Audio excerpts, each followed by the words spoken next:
Hi, so today I'm going to be interviewing Mothership, and I would like to talk to him about all of his different administrative positions within the RGL community, as well as some of the other side topics of him, side projects, and I think there's a lot of potential things we could cover, a lot of insight gained from it. Would you like to introduce yourself for a little bit, Mothership? Sure. Hi, everyone. I am Mothership. I'm the owner and head admin dude of Engineer.tf. I'm also the main guy who runs the forums for head modding, administration, all that fun jazz. Yeah, that's kind of my thing now. Do I do anything else nowadays? That's pretty much all I do. Yeah, let's go with that. How about the RGL Discord? Is that still something that you partake in much or moderate? No, I stepped down from moderating that at the end of last year, and I quit that, and I feel much happier not doing that anymore. Honestly, I respect that. I feel like it's a mental boon, not to have to deal with that, but that's something we can go ahead and get into in a bit, So, how did you get into the game initially? What was it sort of like for you? Getting into, like, TF2 or TF2? Casual first. What was your experience like with that? Let's see. The first time I played TF2 was in 2010, before the free-to-play thing. My buddy had it on his laptop when we played it in class. And I was like, this is fucking amazing. He was playing Spy. And yeah, I was loving it from that moment because you can go fucking invisible. Like, there was no other games at the time that had that sort of mechanics, I guess would be the way to phrase it. Right. So, once I built my own computer, I think I graduated 2011. So 2011, I was a computer building program, had my own computer at that point. Then it became free to play. So basically, as soon as it went free to play, I've been playing since then. Okay. And how do you first get into competitive then? So I made a bunch of friends through the game. One of those people, his name is Strandu. Met in pubs, it was fun. He wound up playing competitive for a while before me, and then at the beginning of one of the seasons, this was like UGC season 16, I think. I got pulled into the team because their engineer, Jimmy Hat, ditched the team to go play in a higher div because they were steel and he got on a silver team. And this is like literally like the week one match, which was upward. So I got roped into playing engineer for the season. And let's just say it was a shit show of my first day because it's one of those, imagine the cart being rolled up to, third on upward. I ran at the cart trying to stop from being capped because they kept saying, "Oh, stop the cart," without realizing at the time that engineers aren't supposed to suicide into the cart when they're actually capping it because there's a whole last point you gotta do. And that was my foray into competitive too. You think that's not the meta play to make, huh? Not. I would not say so. After learning how to properly play, after that season and the following seasons, I would say suiciding into the cart on a point that isn't the last point that is not the smartest move. No. How do you feel? How do you feel about engineers doing Wrangler bombs then? In general, I mean, it has a niche place, I would say. For being more like in a serious like topic regarding that, it's a niche skill that is important to learn because when opportunity provides itself, it can be useful. It's very niche. Like one of the ways I would say it's useful is, it's suicide plays essentially. Like if you're like upward last or even like vigil last, you can use it to try and get around different angles and spaces. Like if you're med drop or something on vigil because he peeked the sniper sight line, if you're in a position where you have frontier justice crits, you could center jump in on top of their medic as they're trying to push in. Because if the other team hears the med drop call, they're going to start wanting to edge their way in. So if you can work yourself in an angle that they're not expecting to get the drop off, it's super useful. And there's a bunch of mentees that actually do that, just general wrangler jumps from on Koth map. Like I think Austin's the one that does it. Yep. And there's a couple other ones that do that as well. They do pretty good like run and jumps, which for trades and just being a class people don't really expect it's to do that kind of stuff. It's super useful. And when do you think people start learning about the Wrangler jump and utilizing it like that?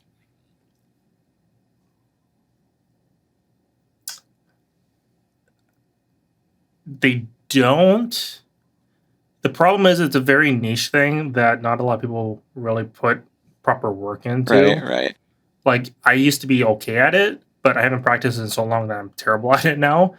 But like I don't really pay attention to engineers as much, but like I know Austin is one of the ones that do it the most. But out of the other engineers, not a lot of engineers really do it as much. Right. When was the As first far time as you I saw it know. used, though? Oh wow, that's yes. Understandable.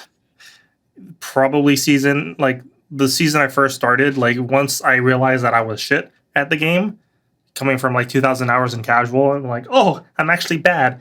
I actually put a lot of effort trying to learn and watching resources and videos and map reviews and trying my best to get better at the game. One of those maps, I don't wasn't probably the following season or the season. I think it was the season after that.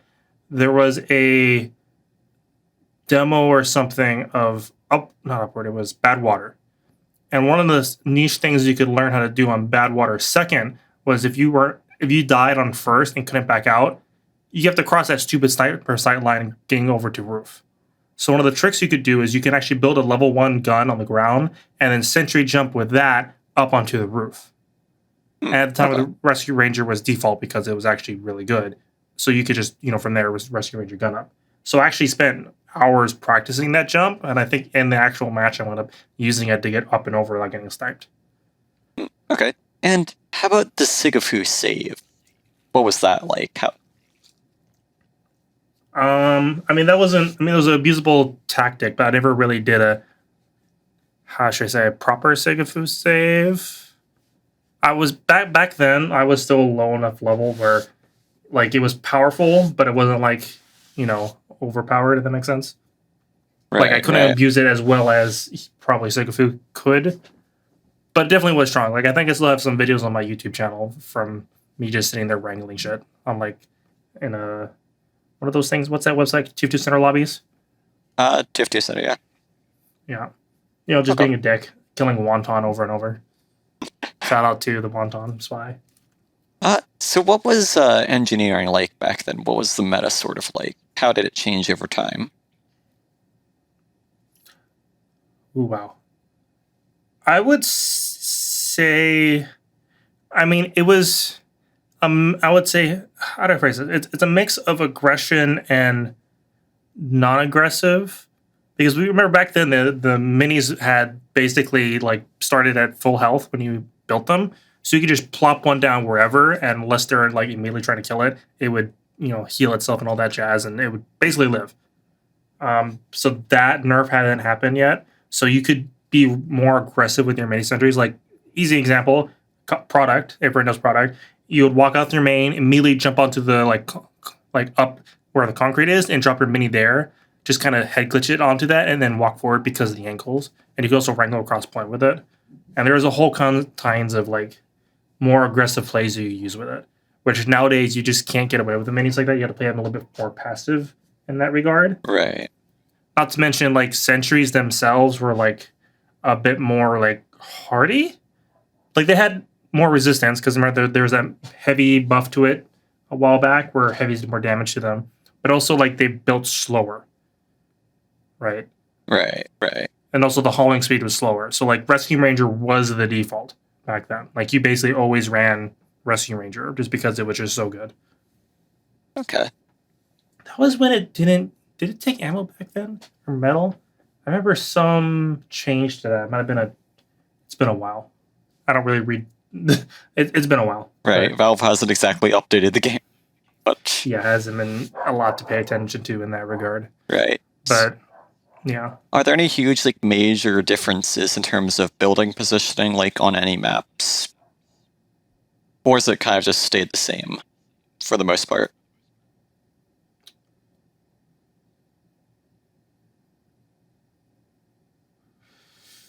See,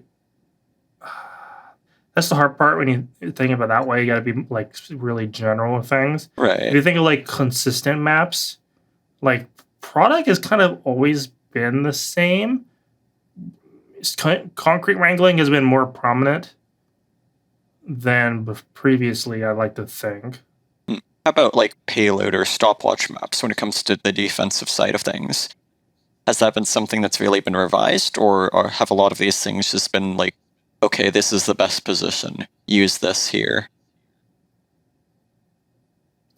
I mean, upward's kind of always been the same. That hasn't changed. The sentry spot has not changed for first in years. Second has been, I think second has definitely been the major change in my opinion.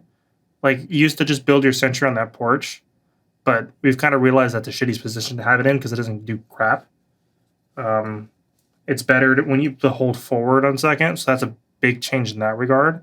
Where like the default hold for upward second used to be the porch. Right. But like that, there just never was a good. I mean, in hindsight, right? It's one of those as skill players go up, he will realize these different strategies. You could literally just walk a sniper on the cliffside, and he could have full range of everyone on your porch, and just kill everyone like straight up. And sentries aren't, back nowadays are a little bit more paper and easier to throw down. So even more so, they would get destroyed a lot more easily. Like you don't even need a full Uber. Back then, it was kind of expected to be full Uber. But keep in mind, I was at like steel, silver level at the time.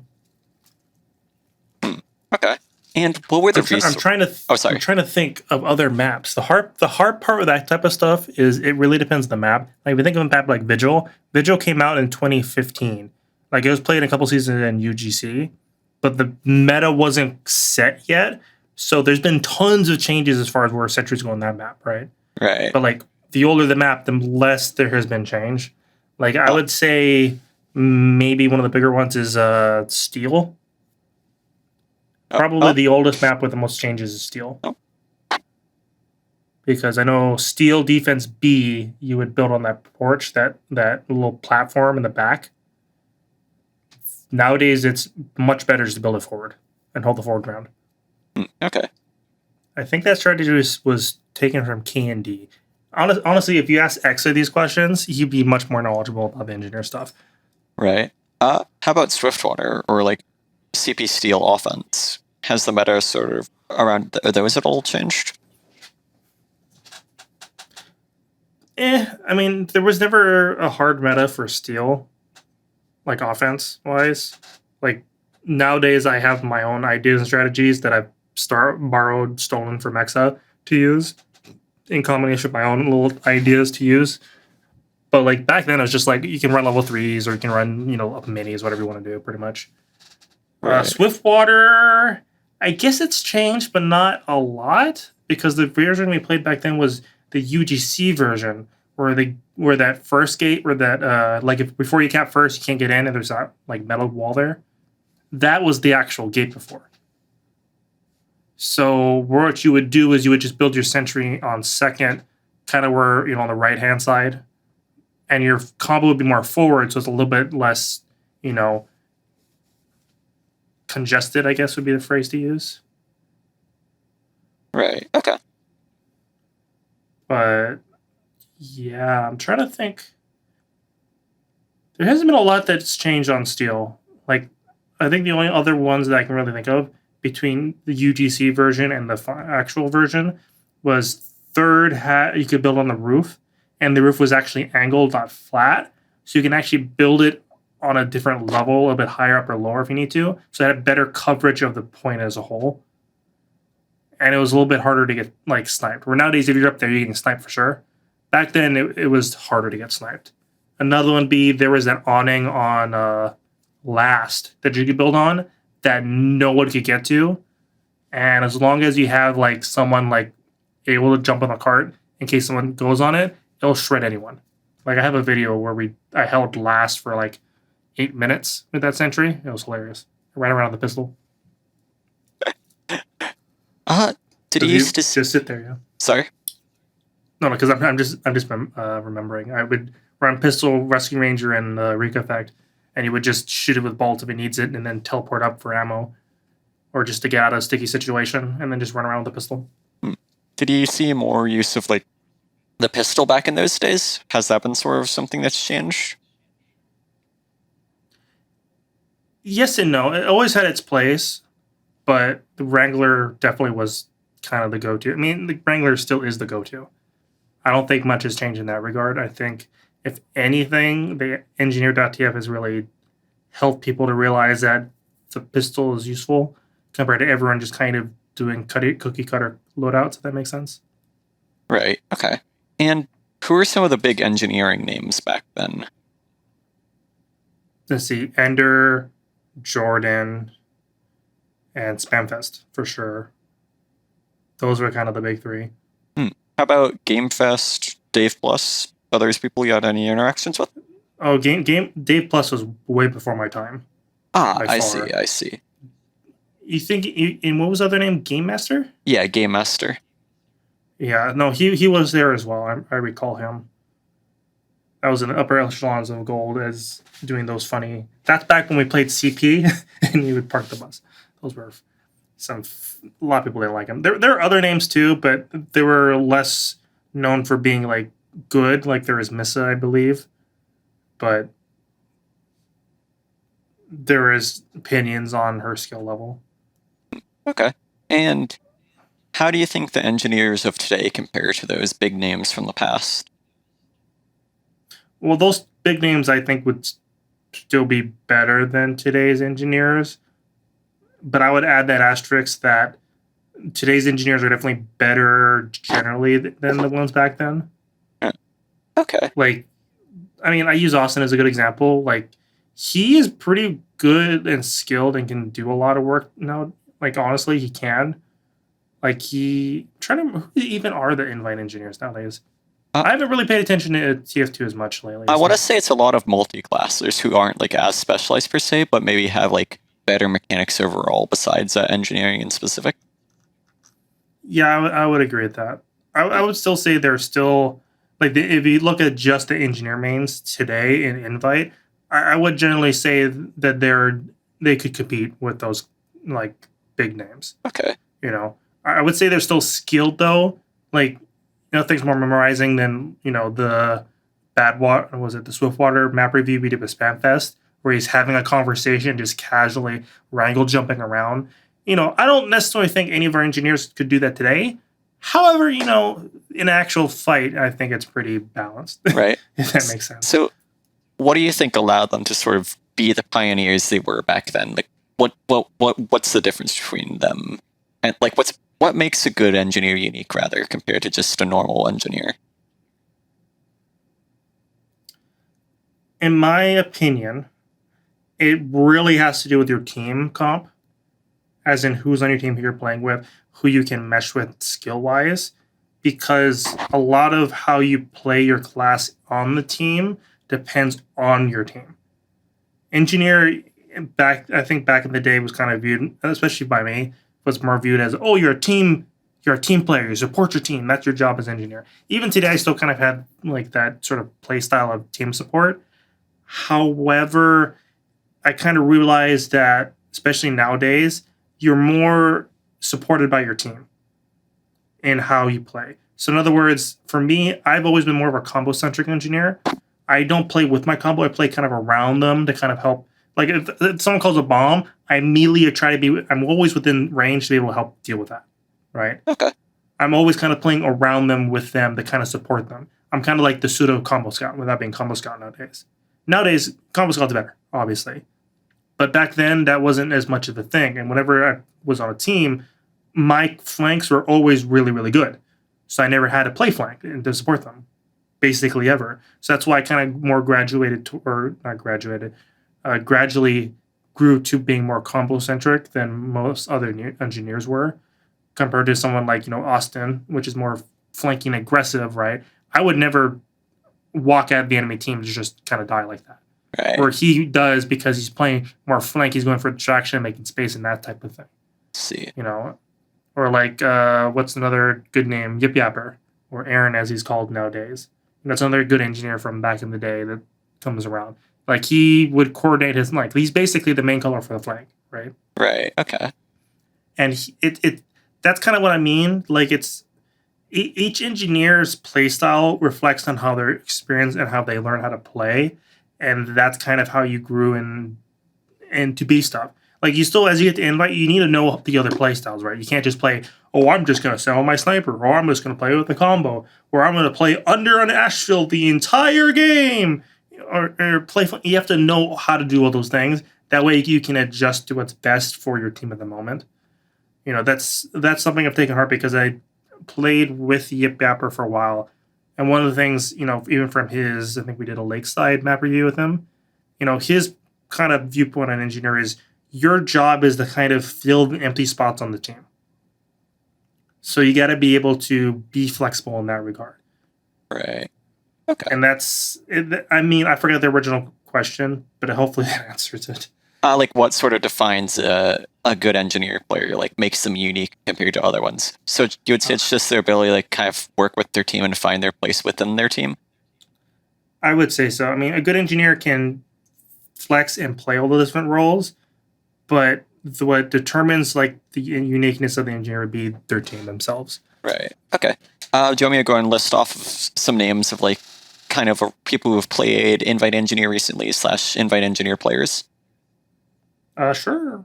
Okay. So let's see.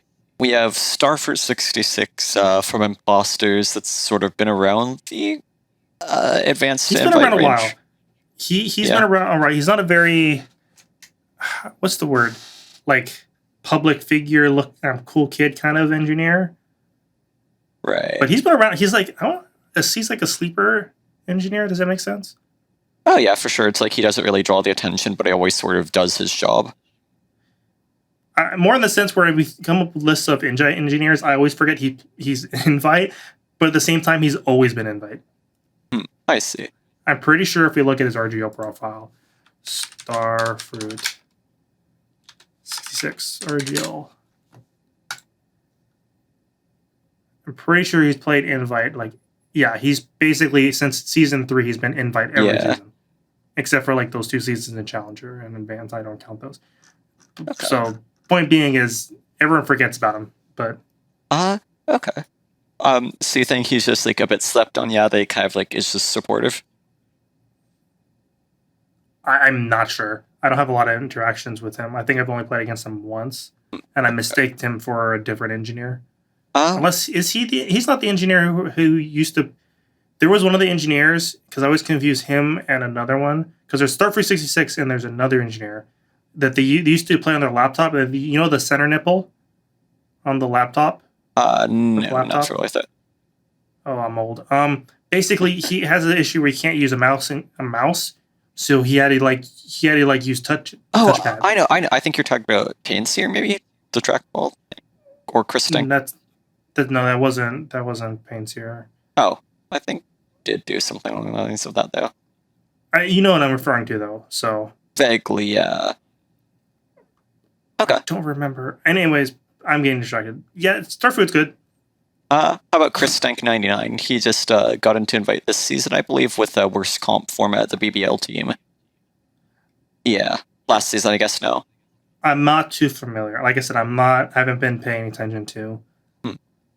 That's fair. Invite engineers as much. I've kind of backed off, kind of getting. Let me try and stick to some older names then. Yeah, like that have been in the invite range for a little bit. Grin. Yeah, I know Grin. I think I did. He's a good engineer. He's very Wax-esque, if that makes sense. I think his main mentor was Wax. What is a Waxish engineer? Like, how would you define them? He's more. I mean, it's more aggressive than I would be. More flank oriented for sure. I don't know. That's kind of a hard one to explain. Oh, that's fair. That's one of those, if you look at it, you're like, oh yeah, that's Wax. Right, like it's just sort of synonymous with the player. Yeah. Okay. How about Snoozy June?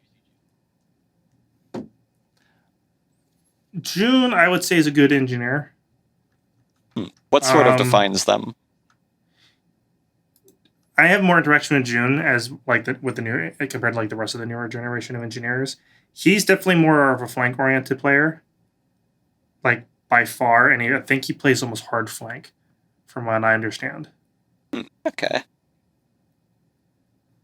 I know Interesting he to spends a hear. lot. He spends a lot of time doing demo reviews in the engineer Discord. He just hangs out in general, just watching demos with people.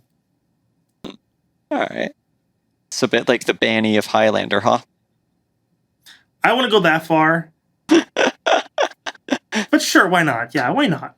Yeah, it's something attention grabby, could use that as clickbait. I'm The Banny of Highlander? the Banny of Highlander. Woo! Okay.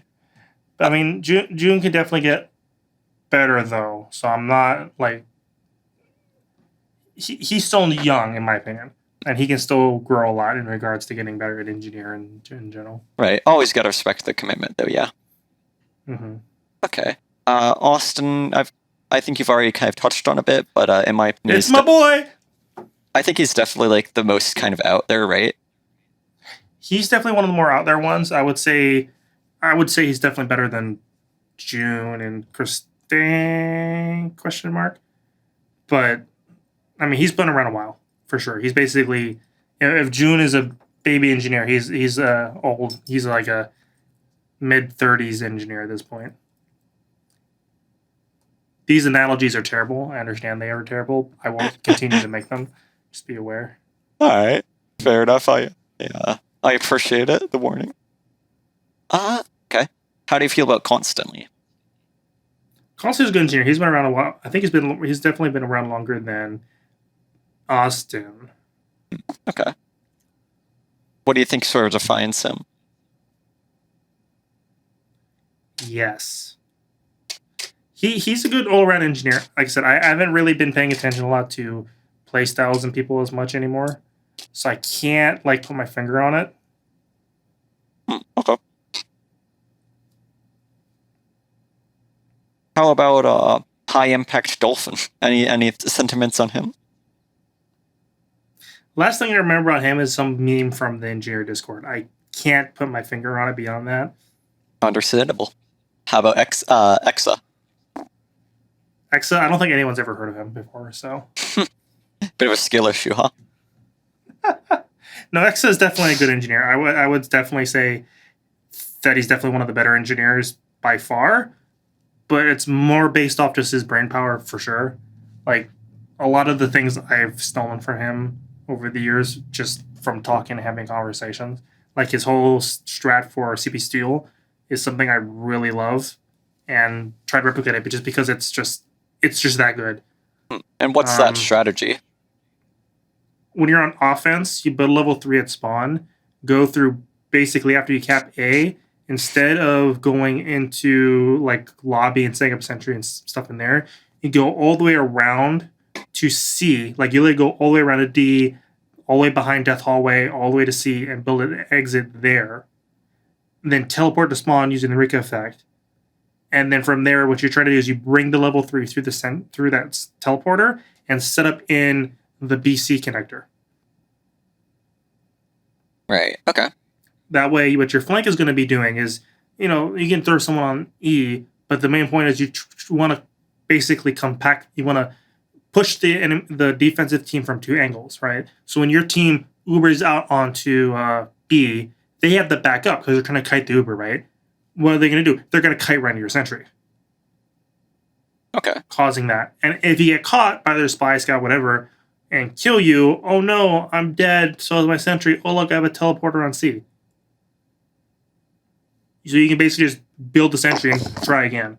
So it has a failsafe in that regard, as well as the fact that if you succeed, regardless if you died and how to do it again, in capping B, whoever like in your team that died for that push, or even like as you're capping B, once you know you have B, people can just take the teleporter and immediately get C for free. So it's a very good strategy to go basically get a BC for free, so you can immediately start pressuring E and D. Because the way spawn timers work on steel, it's not like it helps you win the game like more easily, but it's definitely more of a win more strategy. Like once you cap B and it kind of can get that compact to the BC connector, possibly it helps. You can run through it a lot easier. Do you have a favorite like sort of win more unconventional sort of thing, like, or would you say that it'd be that? For steel specifically? No, for any map. Like, do you have any secret tech you want to divulge? Secret tech. Secret tech? You want me to give my secret tech away? Only if you're willing to, of course. I mean, it kind of depends on what map you're referring to. It's one of those. If we were to talk about a specific map, I could probably divulge some ideas and things. I know there are some like shenanigany things that no one ever uses and no one ever knows about. On like Upward, you could build a teleporter. Okay, if you know Playground on Upward, right? On first. Right. Yeah. If you're looking at blue, if you're on off defense and you're looking at the blue spawn on Playground, to the left there's those rocks, kind of like on that flank area. You can actually build a teleporter on those rocks, and you can actually get a sniper perched there where they can look over that fence that's on the flank side where that rock is, into where the sniper spot is in the spawn on those stairs. And if you kill someone, like if you have like that sniper fight and the defense wins, the kill cam gets bugged out for some weird reason. Like it does a weird zoom in motion. Okay. The only reason I know that because that was used against us in Silver Season. No, what was that? That was a CP Zerg team. That was Season 19. Who was it that person everyone hates? Not that hates. I'm over. Michael PC? That was a Michael PC strat, I think. Michael PC what? I believe so. Yes, he does have some notoriety amongst certain circles, or at least back in the day when people thought he was cheating. Yeah, that was during that time. That's why I used the words I did. But that's one of those like really funny strats that like make no sense in practicality, but helps you win a free SPS at the beginning. Okay. No, it's a terrible strategy, but it's a funny one if you can do it for whatever reason. Hey, maybe you should convince other people to start doing it. Maybe you'll get a step up on the competition by making them worse, huh? Copy the strat. It's totally not a terrible idea. I mean, Art of War. Yeah, pretty much. I mean, other than that, like most of my strategies are pretty like known. Like most of the stuff is like teleporter things or things of that nature. Right. There are some little shenanigan things that I specifically do, like product-wise. Like you can build a sentry on the rocks on mid. If you didn't know that, most people don't realize that. But if you can practice that enough, it's really funny when you're being like trying to hold forward. You can do a jump from the point, like and surf up the rock to perfectly place a sentry. So you can grab your sentry, do a jump, place it, and have it up within like 3 seconds. Okay. And it works level 3s, minis, whatever. Minis are better because disposable, but yeah, it is funny to have a level 3 shooting at like their grass. How do you feel about level 3s versus minis on cloth? Is there ever like much of a good time to run level 3s? There are opportunities to. It comes down to downtime, honestly. Any examples, like maybe best map for it? Anything like that? Best map? Yeah, for Koth for it.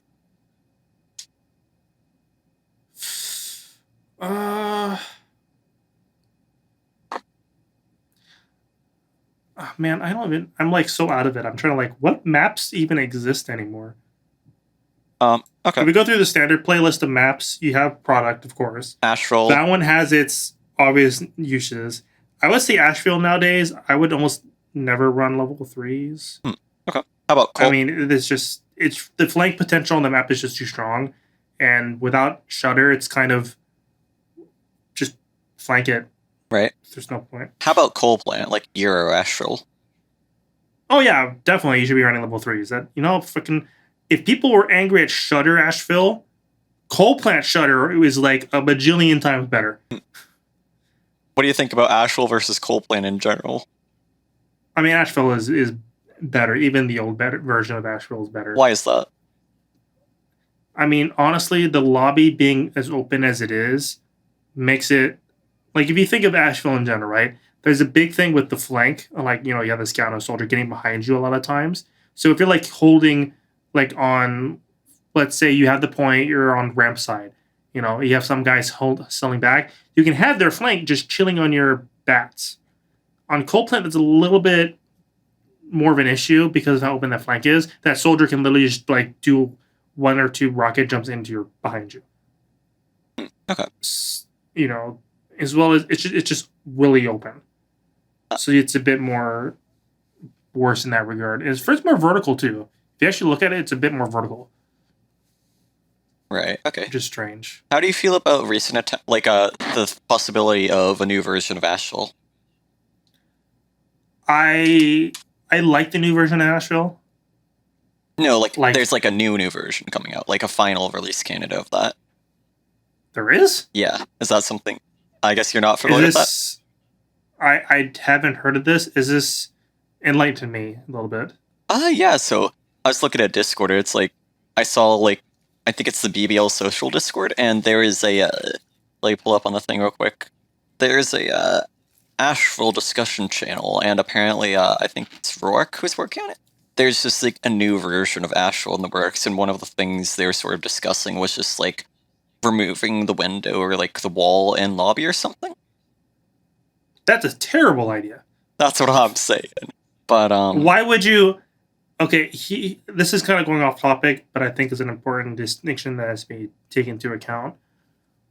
When you look at maps and when you're trying to accomplish things, there is this term refresh that gets floated around. A refresh map is supposed to be a refresh of the map. The map itself is exactly the same, except you're just cleaning up and fixing issues with it, so it's a better version of itself. No gameplay changes. No major anything that affects visibility, yada, yada, yada.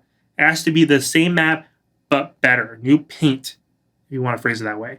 New chrome job. You changing a wall fundamentally affects how the map is played. no, like It yeah, is it no was for the longer a purpose. refresh.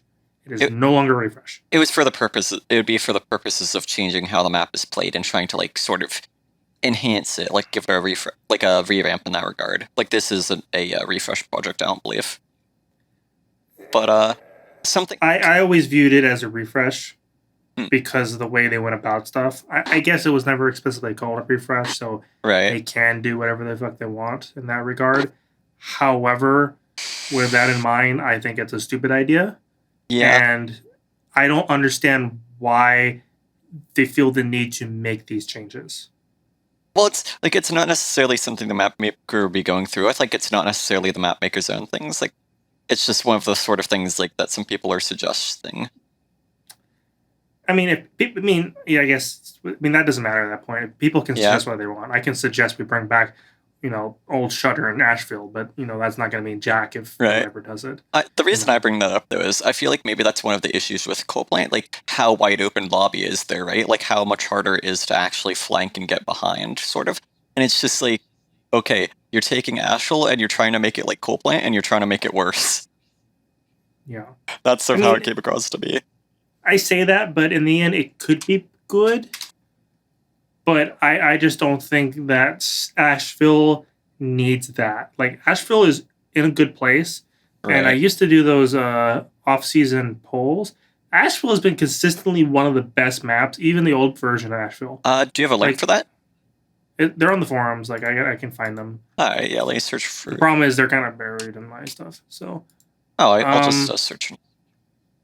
No, you can try it, but I don't think you're going to find them.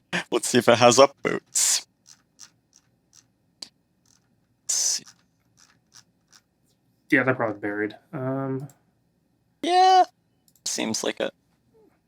I'm not sure if you can see this link. I found it. HL favorite map ranked choice vote season 10. I found it. Yeah. There's a few of them. The last one I did was basically ignored. It got like 40 votes. But generally speaking, like the top maps that are this is through first past up, not first, but it's choice. What is it? See, I'm just really out of it today. I'm having terrible blah blah blah blah blah blah. That's fine. It's ranked choice. Yeah, that's the term. They're ranked choice votes, meaning you rank them in order, and everyone ranks in order. Whoever has the least, like at the bottom votes, gets removed all the way up, and then the votes get tallied. So as a general consensus, Asheville, even the old one got replaced by the new one when that one came out, has always been top 3. Steel has always been top 3, and the other one has been either Upward or Vigil, which is interesting. Asheville's, I think, been top 2. No, it's been top 3. There was a season. Yeah, it wasn't. Sorry. To get back to like the earlier thing though, it's yes, you have product, astral, depending on the area, coal plant. Another one that's sort of like optional depending on the region, like at least from any perspective, would be warm tick. Is that something where you think maybe like level 3s are Which more one is viable on? Wartick? It's the That's one the with one the with those giant weird. the crates, the giant shipping crates. Okay, I always confuse that and synthetic. Warm tick, I Oh, haven't played enough. I would just run minis. There's like, it's too close to a map, and sentries would be a bit hard. I mean, you can do it if you have like enough time to set up in that backyard. I'm pretty sure it'll be fine. But at the same time, the map just feels too clusterfucky. right. And just wrangle from that side area just seems better. How about synthetic then? Synthetic.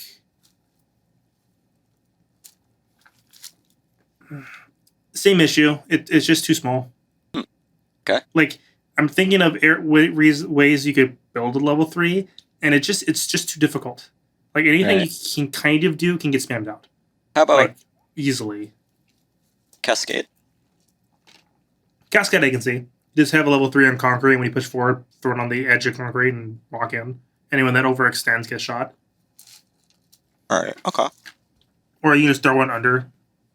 The reason why Cascade works better than the other maps, in my opinion, when it comes to level 3s, is because of the way it's about spam angles. Anytime you have a level 3 up, you have to be careful of it being just spammed by anything from any angle. Right? Right. Like, that's the issue, where on Cascade, the enemy team can't peek around corners without getting shot by the gun and the rest of your team, which means the gun has a lot more survivability to stay alive, which helps make it more, possible to run. You have to find the spots to place it to help cover your team, however. I would say, be the hard part in it. And do you think it's definitely more viable. Would you say it would be more valuable on the first version or the second version? Kind of both. Second version definitely better, just because if you don't have point, just throw on concrete. When you walk forward, you just drop it on the edge of concrete where you can watch the people overextending from point, and then you're good. How about Lakeside? I would not run it on Lakeside. There's none of. I mean, the new version has more metal. However, there has been teams that have been able to do it on Lakeside. We have a level 3 in the yard, and you're playing more combo centric in that regard, and you're basically hard watching for bombs and spies and things that come in from the sky to kill your medic. In that regard, it can be useful. However, I don't personally think that's the most effective way to play engineer on this map. Okay. Me being already a combo centric engineer actually plays hard flank on Lakeside with my soldier. So, in my opinion, that's more important. Okay. So, you can do it. I just don't think it's worth the amount of investment, because the metal you need is just, you don't have enough metal. There's not free metal laying around that's not out of the way that you can get. Like, the only big ammo metal is on the fucking point. Yeah. What map do you think would be best for the pistol? Lakeside. Okay. You don't think like wrangled minis in bathhouse are more effective? Well, they can be effective. The reason why I say pistol on Lakeside, because for me personally, I just kind of throw down minis for cover, not to like aggress any angles. Just because sniper is so oppressive on that map, any angles you can peek, they can also peek really hard. And also the way I've played Lakeside traditionally is you have your scout play combo scout, because he has enough speed he can get across point really quickly to lead in those Ubers. As well as the fact that because he's playing there, it's basically just you and a soldier in bathhouse. So when you're in that kind of setup, it's more important to have more firepower to help finish off, people you're taking 2v1 with, right? If your soldier shoots rockets at something, if you're just spamming pistol, it's more likely to die, just because you're doing consistent damage with it. Right, okay. What map do you think is best for combo NG on Koth? on Koth. Yeah. I prefer product personally, but flank engineer can be really good. Cascade for sure, because there's no quote unquote flank. Like, there's not really a hard flank, so definitely for Cascade. Cascade? Okay. That's the. I mean, literally just based off the map itself, it'd be Cascade. Otherwise, it really would depend on your playstyle. Do you think there's a best map for like level 3 minis on defense at all? Wait, repeat the question? Do you think there's a best map for mini sentries on defense at all? Like at any point? For like attack defend maps. Yeah. Like payload, attack, defense, stopwatch. I mean, steal for sure. You can do like if you after you lose B, you can switch to minis and just play lobby. That's a valid strategy, because if you hold that with your flank, it allows your soldier and things to help. I mean, what's the biggest thing about B after you lose B? Normally, guys go out around to heaven and throw level 3 there, right? What's the point of that? You're literally just trying to keep them off the point. So if you play supportive with your flank, which you can run minis or level 3s to lock down lobby, that allows your flank, especially your soldier, to come out of lobby into E from that angle and spam into BC connector. Okay. Which helps, in my opinion, lock that down more. Right. Do you think there's a best defense, like a stopwatch map for pistol on defense? What do you also say? It's steel, maybe? I would, maybe steel. I mean, still, yeah, steel. Obviously, steel. Steel would be a good one for, because what are you gonna wrangle for at? Like, there's not like. I mean, if you're on heaven, I mean, yeah, you're gonna run Wrangler. If you're on C, yeah, you're running Wrangler. If you're doing that lobby thing, no. There are other good examples that have done it before. I cannot think of the maps off the top of my head that I would do it nowadays on. Like, 4th on Swiftwater is probably one I would do.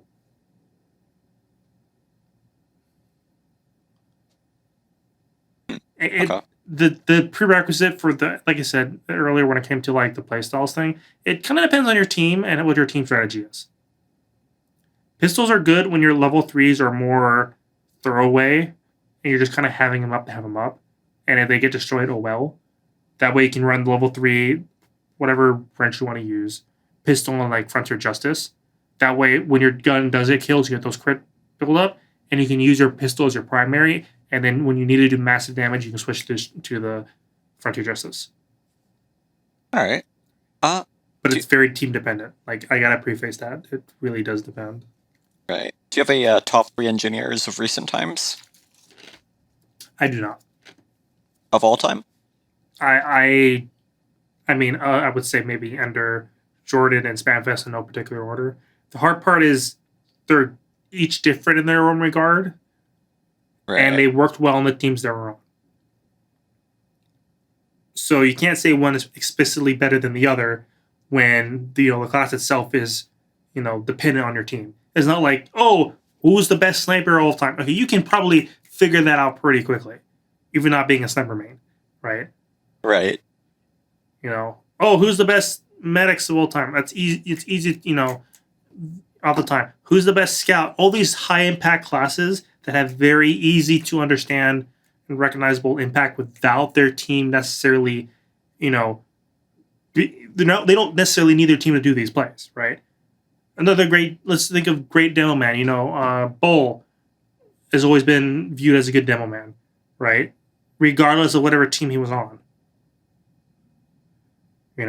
Things of that nature. More supportive classes don't have they're the best because this.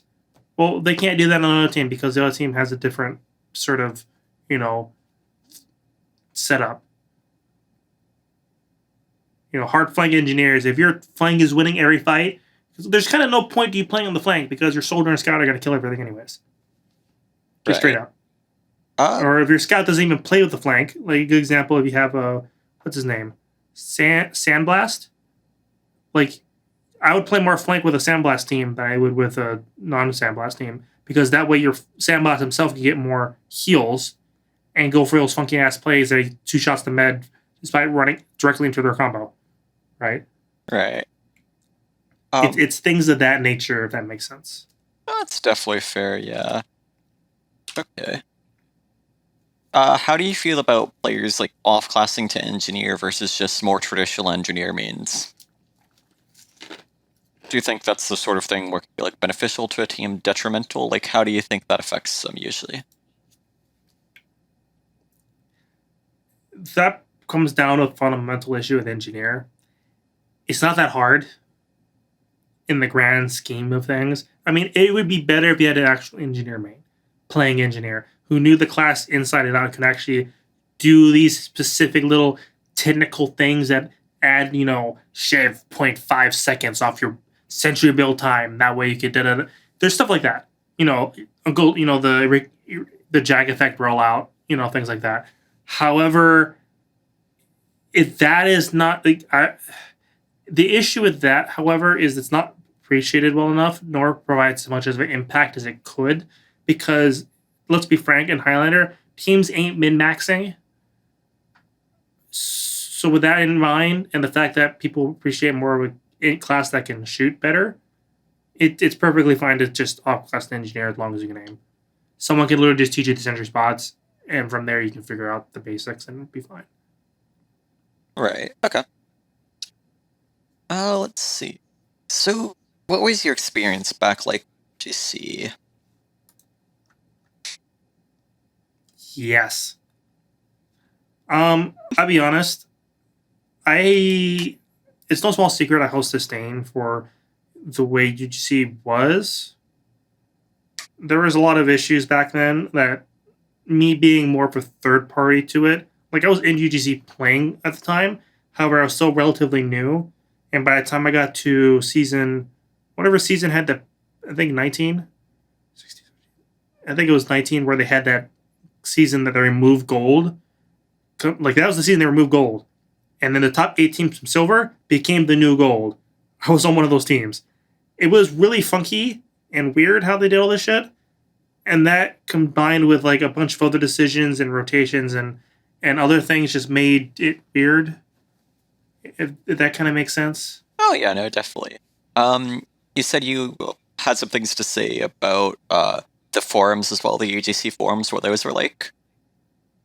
Those were hilarious, but they were very drama filled. And like there was a lot of fucking drama. Usually, people being upset at decisions. Or there was a funny thread. What was that? When Vlad got banned, that was the season, I believe, season 21, where so back then there was gold, silver, plat, right? Right. The sniper from each team that got first place that season were all back banned. And Vlad was on DK, which was number 1 team at the time for that season. And he went on to the forums and made like a apology there, I think. And everyone shouted on him. It was like 5 pages long. Good time. All right. And was it Vlad? Or I think it was Vlad. I remember. The only thing I remember is watching a video clip. I think of the Demento on a gully wash where he's cloaked. He sneaks up by like the left side spawn because they're on last, and you see Vlad just unscope, look around, run around, kind of hang going, and then basically went up to him and hammered him to death. And he's like, "I heard your footsteps." Like, what the fuck? But there you go. There was a lot of. It was mostly drama stuff. Like, to be completely fair, people being mad and stuff. Right. How do the RGL forums compare to it, in your opinion? Well, I actually run the forums, in case you didn't know. Right. I would say it's better. It depends on who you ask and your perspective on things. One of the issues, if you look at the iteration of the forums, because we had the current forums, right, on these nice, pretty, functional website type things, and there was the older forums we had, the Highlander forums. The Highlander forums I basically just set up and ran as far as like, okay, here are the forums, have fun, kids. And then the Highlander team themselves actually managed the moderation. Those forums I think were better than these ones currently, simply because people use them and they're a bit more community focused. And why do you think less people use these ones? I did go a little overboard on the moderation end of things once I took over, due to issues that resulted from the previous ones and the fact that I did not want these forums to turn into drama-filled shitbag holes like the UGC forums were. Hmm. Which in hindsight wasn't the best decision. Hmm. If that makes sense. Right. Is that something like looking back that you still would have done, or do you think you would have tried to do it different with hindsight?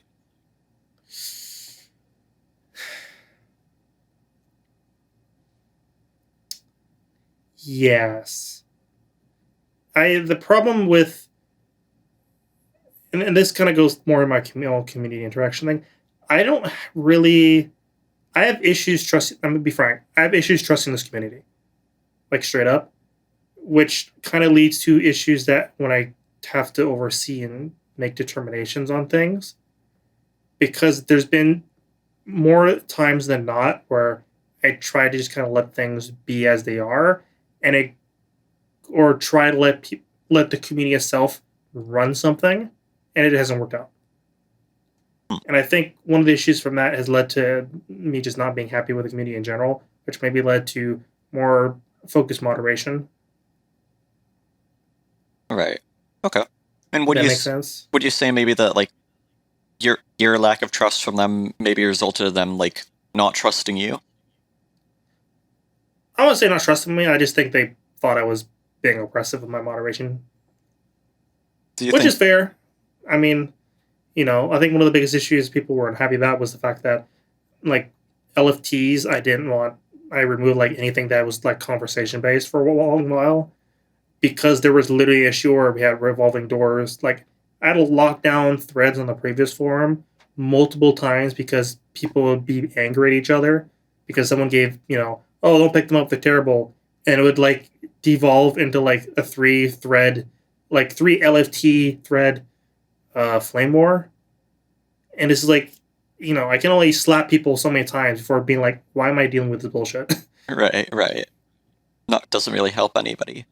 Uh do you think people treated you unreasonably in response to it? Or do you think it No. was kind of justified? I mean, I don't really get mad at things. So, I mean, if people were upset, then that's fine. I mean, I didn't see anything horrendous that, like, you know, I think people reacted fine. I don't see any issues with how people reacted. People voiced their opinions, and that's what mattered. Like, Nice. I've been doing community stuff in general for a long ass time, so I know what it looks like when it becomes vindictive. I haven't seen anything vindictive. So, Okay.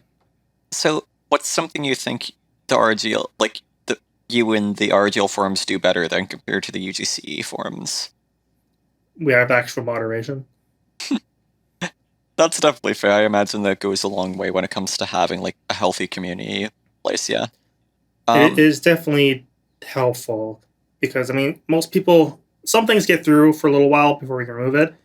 But, we have our detractors of people that try to rate it. But generally speaking, we've been keeping it clean. Like, if that makes sense. right, no. That's definitely fair. Is there anything you think that like the UGC forums particularly did better than RGL, or do you think maybe it's just like a product of like the drama itself drawing more interest in the times? It's a product. There was more interest in Highlander at the time, as well as the fuel of no moderation basically at all, which led to unfiltered drama threads. Basically, it was the Right. TFTV of Highlander, to put things in that kind of perspective, but like more active. Right. So the way the forums are like today, I'm pretty happy about. As far as like general community work goes, there's not a lot of drama threads. Like, I'm fine with feedback threads. People can be fucking mad at whatever they want. I just don't want them to be, you know, dumbasses about it. If that makes sense. Like, if you're mad at, one of the admins for being stupid, it was a decision. You're perfectly fine like posting to the forums in like a public statement. Oh, X decided to ban cucumbers from salads. This is fucking stupid. I love cucumbers. Why would he do this? You can post, like, I'm using that example. Don't actually post a salad thread. But like, you could do that. Like, I'm perfectly fine with that. The issue comes when you take it beyond just having a opinion or some kind of constructed issue, right? And you become more. If you're trying to flame someone, that's not appropriate. Right. Uh, is there anything you wish the community did differently when it came to just like how they viewed and interacted with the RGL forums today?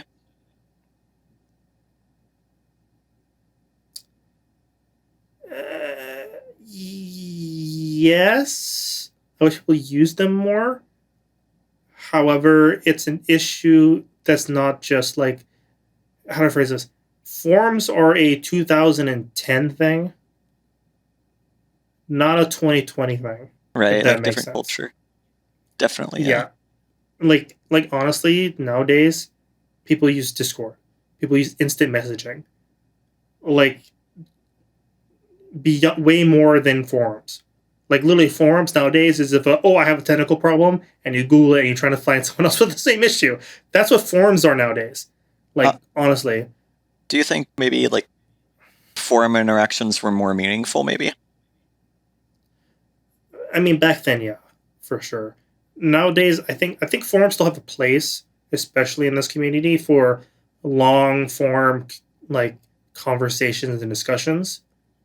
Like Right. one of the biggest issues I've had on when I was with the Discord, and probably still is an issue today. People will complain or bring up issues and discuss it, and then the same thing and the same exact conversation will happen, like not even like 3 hours later, or even more so. People be on the same conversation and just bring up the same points over and over because they weren't there 20 minutes earlier when the same point was come up because 50 messages had passed. Right. Discord is an instant messaging. It's meant for instant discussion about small mini. It's quick, right? Of course. Forums actually provide long form discussion, so you can have those meaningful discussions with proper impact. So in that regard, I think it's better. The most recent one, if we go to general and we can kind of look for shit. Do. Great example. The fucking round robin advanced threads from last season. If those were on the Discord, it would have way less impact because it's easy and to see and reference the fact that when there was literally 5 threads, I could be like, okay, guys, we're having this thread again. Here's the other 4 threads. Right? It's easy to make the reference to the previous statements and the previous discussions without just rehashing everything from scratch. If this conversation out of the Discord, it'd be like, I swear, didn't we talk about Robin Advance? Why don't we have Robin? It would just be the same thing over and over with no sort of contingency or, flow that references the previous discussion. It's just more of an acknowledgement that, hey, I think we talked about this already. And Right. is that something that sort of makes you sad looking back at the past, seeing just like a transition from Discord from forum threads to Discord? I mean, both have their place. However, I think the bigger both have their place. However, the bigger issue is just the fragmentation that evolves from the fact that you can just make a Discord server in like 2 seconds for free. How about on like community-wide level? Do you think it just ends up preventing people from really like collaborating and coming together on stuff as much due to it being more kind of like isolated and drama and divided?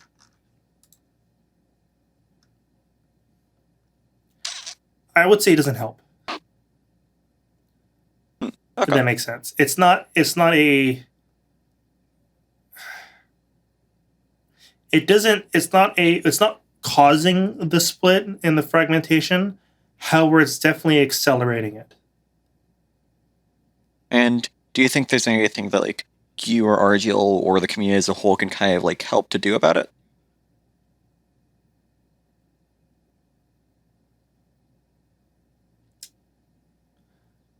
Oh, Lyric.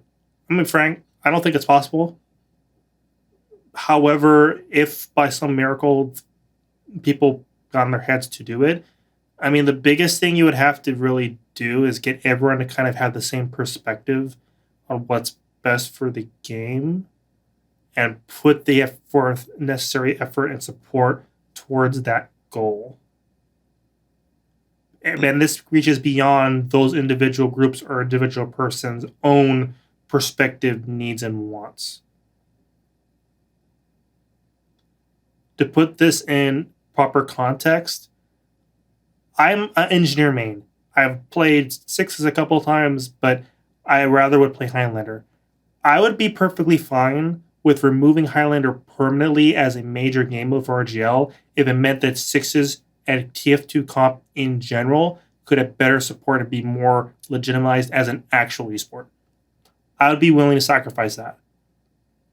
Because while I basically would never be able to play engineer again, as well as it would basically remove engineer mains completely in the point of engineer.tf, it would be better for the entirety of the comp scene in general.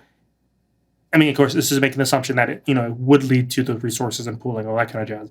But assuming it did, it'll be worth it. It's kind of a hot take there, probably a controversial one. But it's that type of thing that we had to get across. Is pro lender good for the scene? Maybe. There are issues with it. The biggest issues with it is no one supports it. Straight up. Like, people don't take it seriously for Jack at all.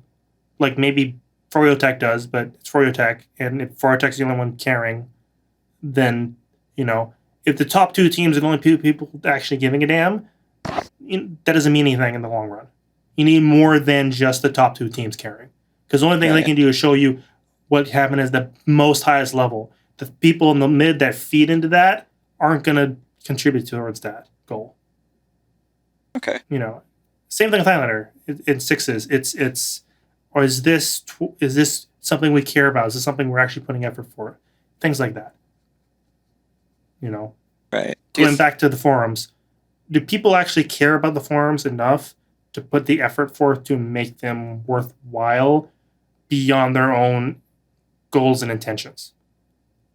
Can they do this for the benefit of the community themselves rather because it benefits them specifically in some way? And do you think there's anything like the leagues could do to sort of like revitalize interest or kind of inspire people to take the initiative? Like any community things they could do? I mean, you can do incentives, but kind of defeats the point in my opinion. I mean, right. Like it would help, but like, I'm being frank. Like I said at the beginning, I don't really trust this community, and I am really pessimistic towards things nowadays. Probably because I've just been here a while and I've seen things change, but not change in ways I've kind of hoped. If that makes sense. Right, for sure. It's just like you've been let down so many times. That's kind of hard to build that hope back up again. Kind of. There are better ways of phrasing it, but I can't think of it at the moment. Again, I'm really kind of out of it. But I think the biggest thing in my mind when it comes to this community is we're kind of off topic, obviously, at this point. We're kind of going on a huge tangent. Hey, that's what this is about. Yeah. All those tangents. Like if we had to summarize, like have an actual conversation about something and make it its own thing, I think honestly is when it comes to comp TF2, the biggest issue with this community is the fragmentation. By far, that is the biggest issue with this community. Sixes, Highlander, Prolander, you have the guys that go, oh, we play fours. You have all the different leagues from UGC because they're technically still alive somehow. You have the RGL guys, you have the UU and Asia and all these different leagues. Yeah, some of them you can't bridge gaps across, right? Right. But at the same time, there are like things you could do to make us all in the same mental playing field as far as what we're doing. There's just there's too many differences between different things. And It's just no one's really working together as much as they should. Like, at all. Does that kind of make sense? Like, oh yeah, definitely no. Like we're all just sort of taking our own fights and not coming together on things. Yeah, like, I mean, a great example of something that this is maybe not a great example. Here's an example of something. Engineer.tf exists. What is their point? There's an engineer mentoring resource tool. Pretty obvious. Why is there not an engineer.tf for any other class? People don't want to put the effort in, maybe? Maybe. I don't know. I legitimately don't know. Supposedly there's a spy.tf somewhere. Supposedly there's a pyro.tf somewhere. I haven't There's heard it. Like, there's Ha Johnny's Pyro Discord, yeah. So I think that's seen more better days. I mean, I'll be honest with you, I have not seen any advertisement for that at all. So I've never, like, literally, I've heard of it like twice in passing. But beyond that, I haven't heard. And is this one of those 2 times? I think this is probably the third. Wow. Yeah. But that, because the point is, like, I mean, yeah, I'm an engineer player, so who cares? However, I put decent amount of effort to make sure people know engineer.tf exists. To the point where most guys who don't play engineer know it exists. Right. And are in here. You know, you can literally go to the forums, go to the right, scroll down. Oh, look, there's a logo. You know, I'm pretty sure the RGO pugs still have my, splash screen logo from the HTML website on it. You know, I've put effort forth to try to advertise and do stuff like that. Right. Because I mean, whether or not we're actually active in here and doing stuff or not is, it's a whole other question. But what actually matters is, are we, there's some advertisement and blah, blah. Anyways, moving on from that point. Point is, these things don't exist. Right, like the first part of kind of helping people is letting them know you can help them, kind of, right? I mean, there's that, but like just existing. Like, I legitimately, do they exist? I mean, I know Micah was going to do spy.tf for a little while, but that fell through. So, what led to the creation of engineer.tf while we're on that topic? We made engineer.tf in 2016. Yeah, so engineer.tf came about because what I wanted to do was make a centralized resource for engineers. Because one of the biggest issues with I was mentoring a lot of the time with mentoring guys is the Engineer Bible was like 6 years old at that point and heavily out of date.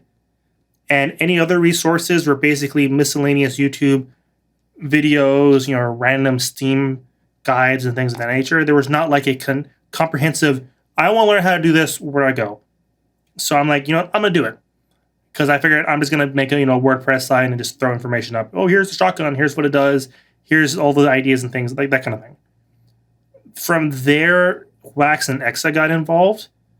And then it became a bit more than just a wiki of sorts. Instead, we're like, oh, let's do map reviews. And we do video map reviews. Okay, sure. So we started doing that. And then from there, we had the Discord. And then Wax did a lot because he's a bit more outgoing than I am.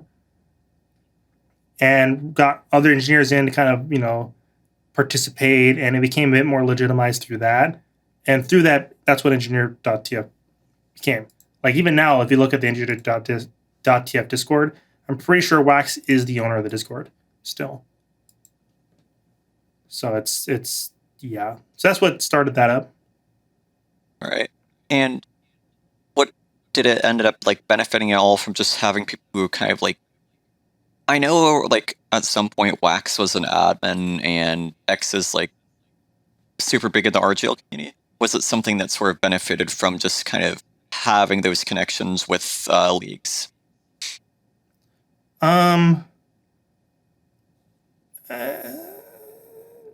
Maybe. I mean, going back, we were launched in 2016. That was still UGC. Right. At the time, my biggest thing was just making people know we're there and making our things public. We did become very knowledgeable. However, I'm going to be frank, people we were more of a meme than anything to most people. Oh, it's just the engineers working together. I mean, one of the funny things we used to do, and this was, I think, Wax pushed that as well, whenever they had the casted matches, we would go in and be like, sponsored by engineer.tf, and do that kind of spammy thing. But it became, unfortunately, through the advertisement we became a meme. Not because we were, but because people just viewed us as that. So, which was, unfortunate because it kind of made things not so good later. But it was definitely better when RGL came out and became a thing because it became a bit more of a resource. And that makes sense. Right. Than just like a meme face that people would go.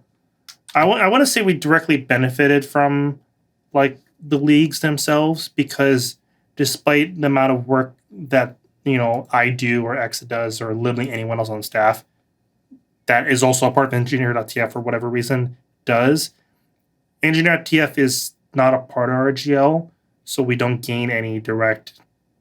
Like we get there's the advertisements, right? Of course, Right. but that's not direct. That's because I pay for stuff, But like, and I there's no get bonus. real. Sorry, No, continue.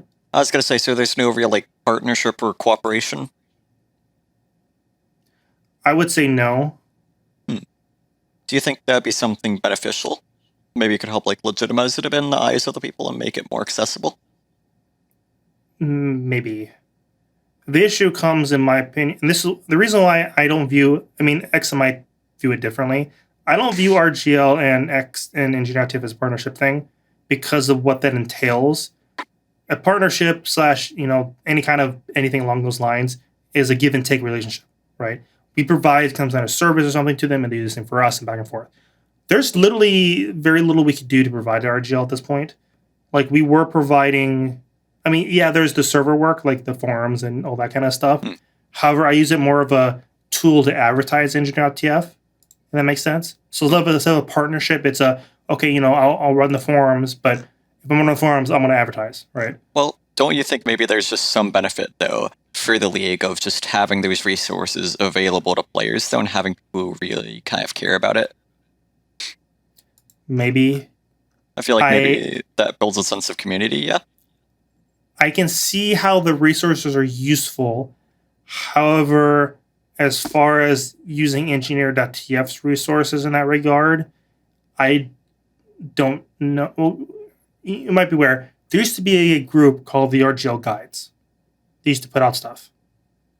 Long time ago. Maybe you never heard of them. I saw the tag on the forums, but I've never seen anything come from it, actually. They did some guides, like I think it was the demo recording guide and some other stuff. But they're actually were going to make like class guides at one point. Is that leaking? It might be leaking internal documents. Quite hush hush. I think the RGL guides are dead, though. I haven't paid attention to them in a long time. But Darn. more along the point is, that was a while back. They haven't done anything in a while. And the fact that they were looking at doing it themselves kind of proves that I don't think they were looking at us for that. Like if that makes sense?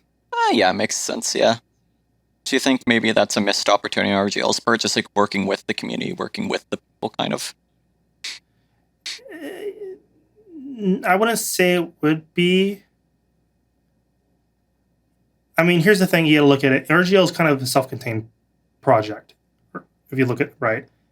They don't do a lot of like, oh, you're working on this. Oh, you come join, keep working on it, but come join us. Now it's an RGL thing. They don't do that. Would they benefit from that? There are benefits from that, but I think there's also cons from that as well. What sort of cons? Well, if you look at the way RGL functions as far as staffing, it's very vetted. Like, they don't if you have stuff on your RGL profile saying you're a band for XYZ, as well as how you generally act within the community, there's a chance you're not going to get just based off that. Like, I'll be frank, like, if you miss like a demo request, no one's going to care. If you missed if you've been banned for racism, there's a good chance you're not going to, you put your staff application in, but there's a good chance you're not going to get accepted because RGL does care about the image a lot. But it's not specifically because of the image, but because they're trying to be better than. I mean, put my words that are obviously wrong, I think they're trying to be better than UGC, which is a very good thing to be. But do you think maybe they get too caught up in trying to be better rather than just taking opportunities and being better in their own right? Do you think maybe it's just too much of an image thing? Like, I know you said they don't specifically try to, but do you think maybe that ends up getting in the way? I mean, there's a lot of good stuff they do. Like, it's... Right, yeah, they do some good. I'm not formulating my words properly at all.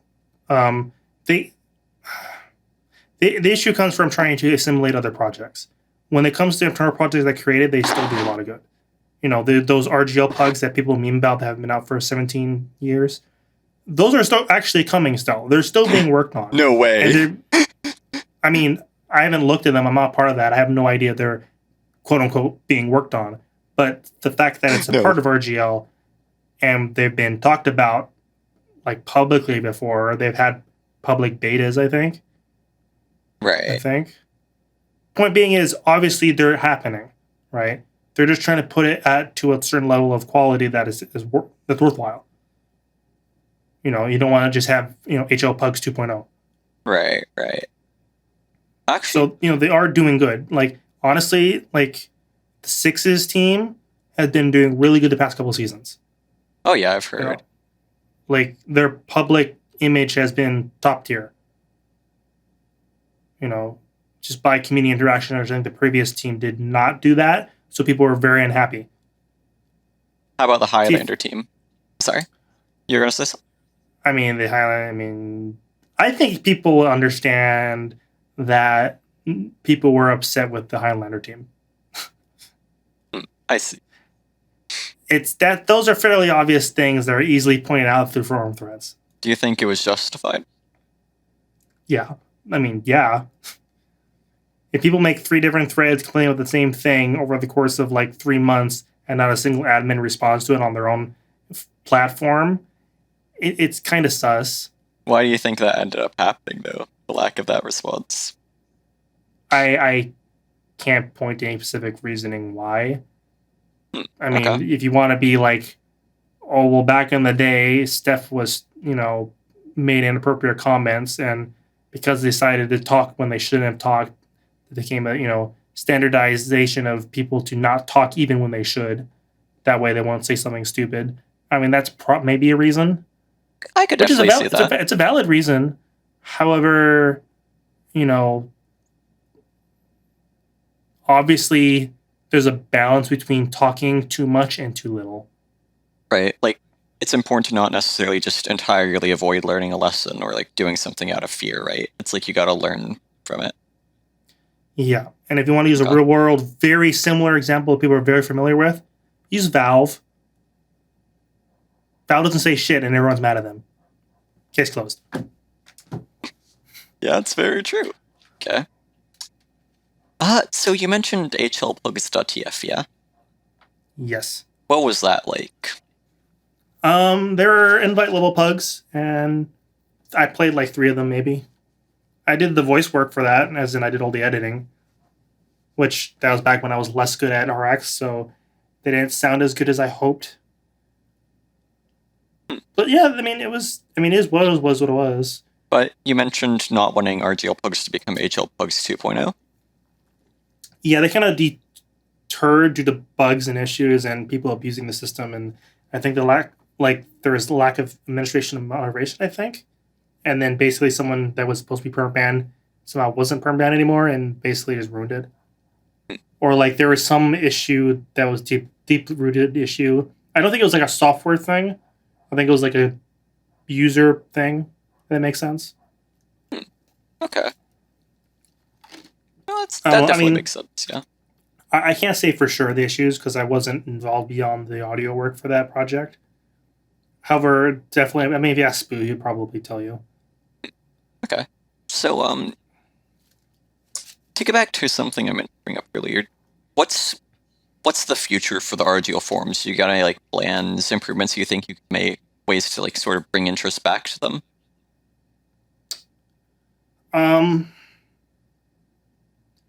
I'll be honest, I have ideas for things. However, this is probably something I probably should have prefaced way earlier. I view my current role in this community as a whole as a what's the phrase? I'm an enabler. That kind of makes sense. If you want to do something, I will be there to help you be able to do it. One of the reasons Engineer.tf is kind of in a weird, funky place is because I kind of step back from doing all the work. I mean, I'm not really an out there person already. I would rather people step up and want to do stuff. That way I can support them with the resources I have. So what I'm hearing is you're an engineer player in real life. I mean, technically I am an audio engineer, so yeah, sure, why not? Well, What sort of led you to doing that as your profession of choice? Kind of similar to me playing engineer in general. Was I was not going to graduate high school, so I needed volunteer hours. I went to my church youth group. Hey, can I help? Hey, you want to learn how to do sound? Sure, and that's how that started. Wow.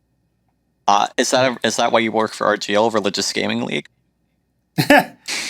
Yes, that is exactly why. I knew it. These are the things they don't want you to hear. But the reason why it's hard for me to answer that question regarding the forums, because I feel myself as an enabler. The forums themselves are just a tool for people to use. So the forums, if they continue existing at all, depends on the league itself using them. It depends on the community using them. It depends on people seeing some kind of use for it, right? Because at the end of the day, for me, it's just a tool. What's the purpose of the forums right now? If you add a load of forums right now and figure out what the purpose of it is, I would personally tell you it's there for people to post LFTs. Okay. Like, straight up LFTs. Because if you even look at like the topics, there are more topics and posts in LFT than any other forum. Topics in LFT, 1.3K with 6.8K posts. If you look at general, 214 and 3.5K. So almost half amount of posts in general than there is just an LFT. If you add up everything in the, ignoring LFT and LFP, actually even including LFP, I think LFT still has more posts than all the other forums combined. So it's kind of one of those, the form and function doesn't really match to what the original intent was. It was meant to be a discussion-like platform or just a tool for the league in general to use. Okay. So, I'm kind of elaborating more probably than what you're meant to ask. But anything I do with the forums really will depend on what other people want out of them. Right. Things have been removed. There have been features I've removed over time simply because people didn't use them. What sort of features? We had the Q&A forums were a fun project me and Ad worked on over the course of 2 weeks constantly because they were fucking bugged and pain in the ass to get working. But I loved it because it was an easy function that worked. Basically, when you make a thread on the forum, you can, in a certain forum, you can set it as a question. So highlight it differently. And then people can respond. And then when someone made a response that was correct from ops point of view, or they viewed it as the answer, they could mark that as the answer. So that post would then get duplicated and pinned at the top. So just like Yahoo Answers would be. It's basically the same thing. Question, and here's the answer with highlight and everything, and then from there you can see the normal discussion. What div should I play next season? Invite, right answer. Everything else, wrong answer. I wasn't very... I didn't really care how people used it too That'd much. be funny, yeah. It was a Q&A. The thing is, the amount of posts it got total was 2. That was it. It's just sort of one of those things that never really had interest, yeah. Yeah. Another good one is the calendar. We had a calendar. The idea of that was to have basically discussion posts for events for RGL, whoever else needed, as far as vetting for forum groups go. Right. That got removed because we never used them. Sorry? No, continue. I was going to say, do you think Discord ends up being just a better source of interaction for the league in the present day than yeah? Or do you think it's just sort of the things where even though the forums aren't used that much, they're still kind of important? I would, from my point of view, the Discord is the primary mode of communication. By far. People only really go to the forums to make complaining drama threads that need to last more than the discussion channel and the Discord will allow. Right. And to post LFTs because LFT threads are like the foundation of Highlander. And then in the RGL Discord, it's just there's thousands of LFT threads constantly made, yeah. Okay. Yeah, and half of them are just links to the forum post. Because when it comes to LFTs, the limit in the Discord is 6 hours because it's max delay, timeout time. So like, but like the amount of people that would do that every 6 hours is a lot. So you post, oh, I'm looking for engineer. In like 20 minutes, it's buried Yep. by far. Where in the forums, it actually lasts. You can make that over the course of days and just bump it every 6 days, and you'll be fine. Right. And especially with the way I have set up for like badges and things and thread tags, you can literally easily use the search function to basically like cut down on what you're trying to look for. Oh, you want to look for LFT? Let's say you're trying to look for advanced players, right? Okay, LFT HL advanced, click. I know I can see only the tags that include that. Super easy peasy. Where Discord just doesn't have that. Right. So it's like a lot more organized per se, yeah. Mm-hmm. Okay. But that's just normal forum stuff, to be perfectly honest. Right. It's not something like revolutionary. So what was the player culture back like in the UGC days? Any different than the modern day, or is it more so just like it's a lot easier to be aware of things with stuff like Discord? I think it's kind of the same. Like, I think if anything, drama happens more often now, but it's because it's self-contained drama, if that makes sense. Right, okay. With the private Discord issues, like, stuff can grow and fester really, really easy now and just exist. And then from there, once it spills over, then the repercussions happen. Would you say that's like had a lot more of a negative impact in the present day compared to the past?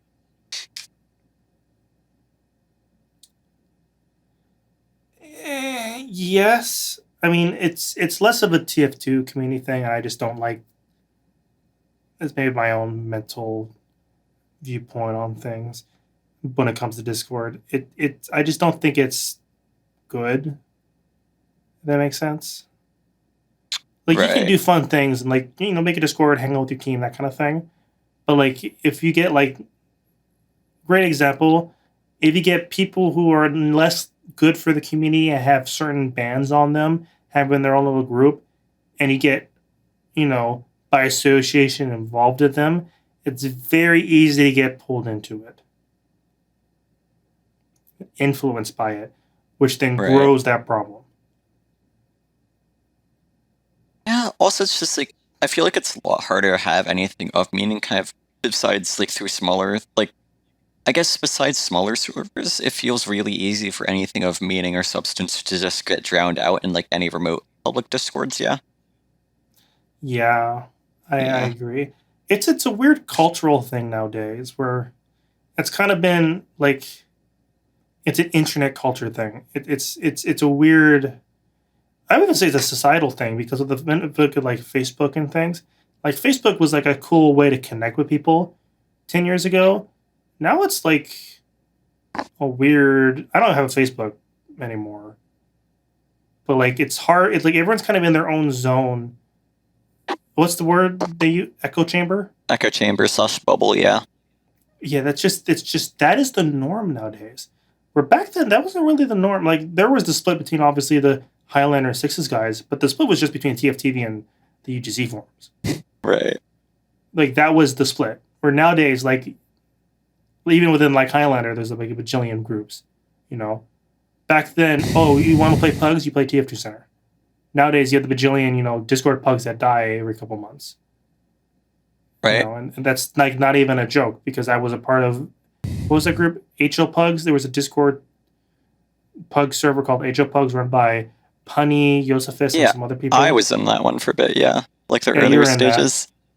And I was a part of that, and because I saw it and I wanted it to do well, but once it started dying, and I basically I forget what reason I backed off. There were some issues where I just couldn't commit time. Yeah. Life happened. I forget. Point is, I backed off. It was dead within 2 months. After that, yeah, I know. I did a similar thing, yeah, where it's just like too much, yeah. Backed off. I mean, it's just burnout. That happens. But like, that's just the life cycle of things, and it's like, and then it's like with most things. Oh, you playing any Discord Pugs? Well, I'm not in any because all the other ones died. I was in Cinepugs, but then they got sold to a dude, and now they're dead. Oh, okay. Yep. It's like Highlander lore. Hey, it's like, oh, Highlander lore. But like that's the thing, right? Think about Highlander lore. That Highlander lore is something deeply rooted in Discord, like holes in the wall. That unless you know of it, you're never gonna know about that crap. right. Hey, I tried to run a tight ship back with Cinepugs before I got fed up and left. But interesting things happened after that, I tell you what. But like that's kind of that's the thing, right? It's like it is what it is, and there's no there's no solution to that. You have to have a societal perspective solution that doesn't quite exist. Okay. Like the league could do better to be more transparent and open with things, maybe, and be more like forthcoming in community interaction. That would probably help because you'll coax people out of their hidey holes. Right. Smoke them out. I mean, it's not smoke. It's you're incentivizing them to come out. You're reaching your hand out for interaction to them, and allowing them to take your hand essentially. But even then, that doesn't necessarily solve anything. That just helps you to pull the conversation out for a little bit. If they're still in their fucking hidey hole, and you're just getting what comes out of the leaks out of the hidey hole because you're literally fishing for it, compared to like them personally coming to you and talking to you as much. Like, I bet you there are people complaining about issues and things right now about Highlander that no one fucking knows because they either get buried in the Discord or just no one ever talks about outside the tiny little Discord. Right. Do you think maybe there'd be benefit to not full public or like league owned, but just like kind of smaller community collaborative Discords that like try and tackle specific issues or stuff? Like, I guess this would be kind of harkening back to the days of like higher roundtables and stuff like that. Those are useful. Like I'm not saying like Discords aren't like inherently evil, right? Right. It's just they contribute towards a mentality that isn't good. No, I get that, but do you think maybe that could be a part of it? I got a phone call. Oh yes, sure. Sorry about that. I'd say we can cut that out in the upload. Yeah. I believe the term is we can edit it in post. Yes, an unusual thing for the formatting of my series for sure. Novel concept, I'll admit. So do you think maybe it's just something that could kind of help alleviate that issue, that like not solve it, but like just help negate the negative effects of it by just sort of realizing the tools that these Discords are, rather than like getting bogged down by the negatives? Do you think that could be something that just help people like on the day-to-day with it? It could. However, that involves actually making a functioning platform. Right. Which, if you look at the amount of dead pugs that exist in the world, is not easy to do. I think pugs are just like not the solution, because it's like you still have those inherent community issues. I'm thinking just more sort of like niche things, like those collaborative class sorts of things, right? Like even something like engineer.tf maybe. I mean, yeah, but those issues don't go. I mean, okay, let's use engineer.tf for example. Personally speaking, I don't think engineer.tf is in an amazing place compared to how it was a few years ago. Why is that? A few years ago, we were much more active. We had much more moderators. Wax was invested, kind of leading things. When's the last time we released a video?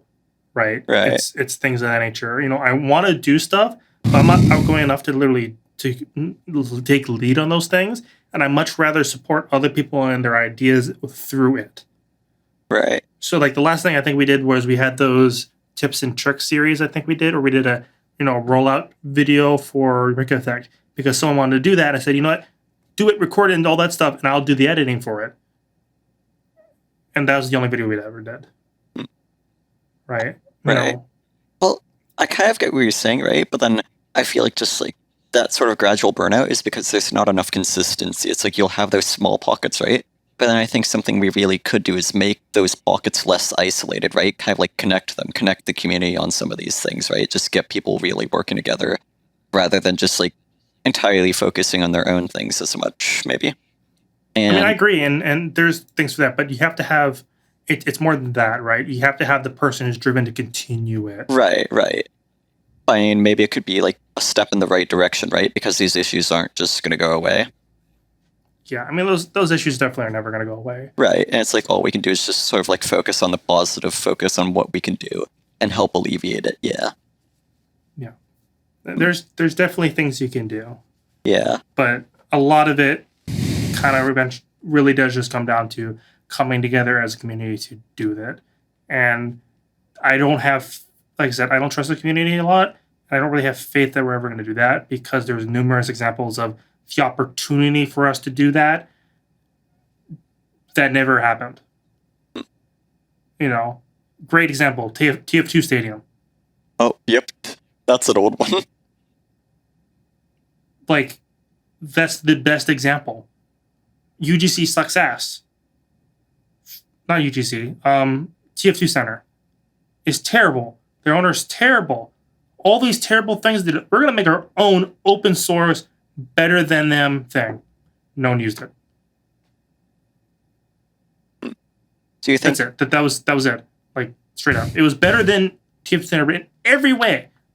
No one used it. Do you think it's important to still just like put yourself out there and try and make those opportunities for other people to take? I mean, that's what I currently do. I'm still doing that. Right. You know, Engineer TF still exists. I haven't burned it to the ground yet because I still believe people care enough to want to step forward and try. You know, we're one thing we're trying to do with the Engineer TF is bring back the mentoring program, and then we have a whole like mentor committee, and we're trying to do stuff we're trying to do stuff, right? I'm trying to make a community instead of being like individual people who want to lead projects and be supporting them in those projects. I try to get a community of like-minded people who want to do something and to try and do that.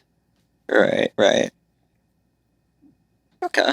But it remains to see how it's going to work out because it's one of those takes time and, we'll see. Yeah, for sure. I think that's a pretty noble intent there to just sort of help inspire those sorts of projects. Yeah.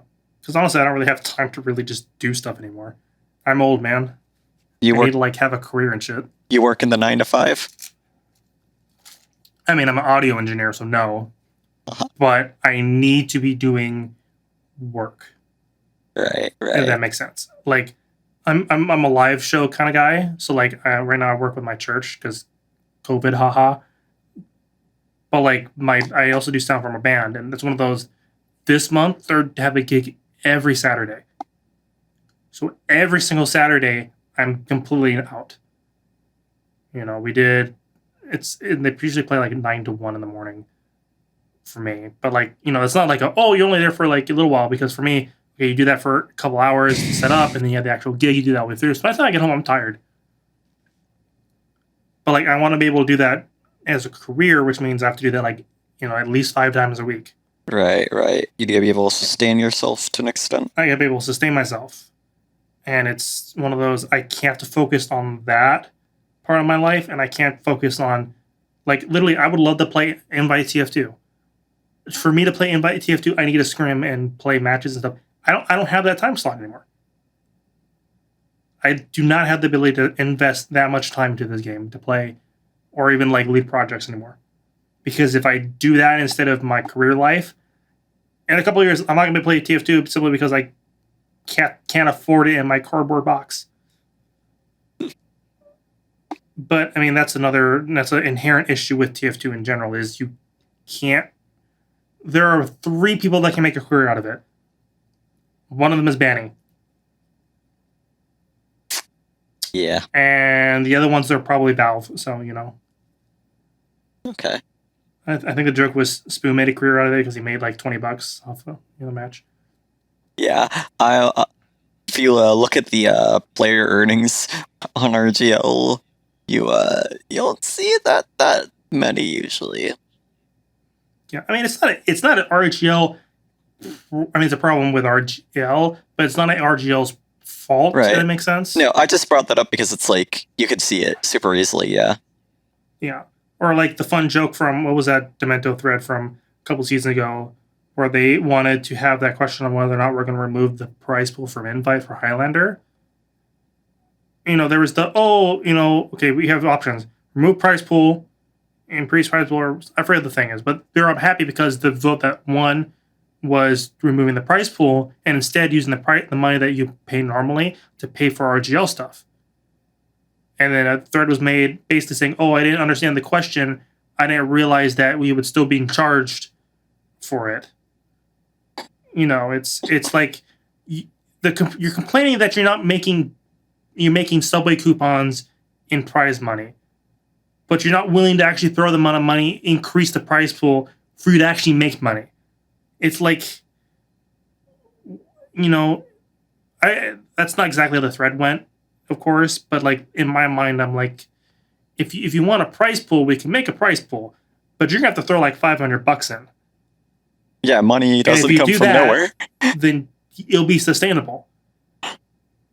Like it's not cheap. You know, if you look at even like pro sports, it's not cheap. There's a reason they have sponsorships on their shirts. They're literally getting paid to play the game. We don't have that for TF2. There's not enough notoriety and advertisement money in it. Yeah. I don't know, Mothership. I think you're pretty low. I think you've had a lot of success off of TF2. $17.50 that you've earned, probably split it like at least 6 ways or so. That's look where I made that money. For a Lander Cup. In a random Pro Lander Cup, correct. I think you could really make a living off of TF2 though, you know? $17.50 every few years, you know? If we're using those metrics, I'm still in the red. The forums themselves cost a couple $100 a year.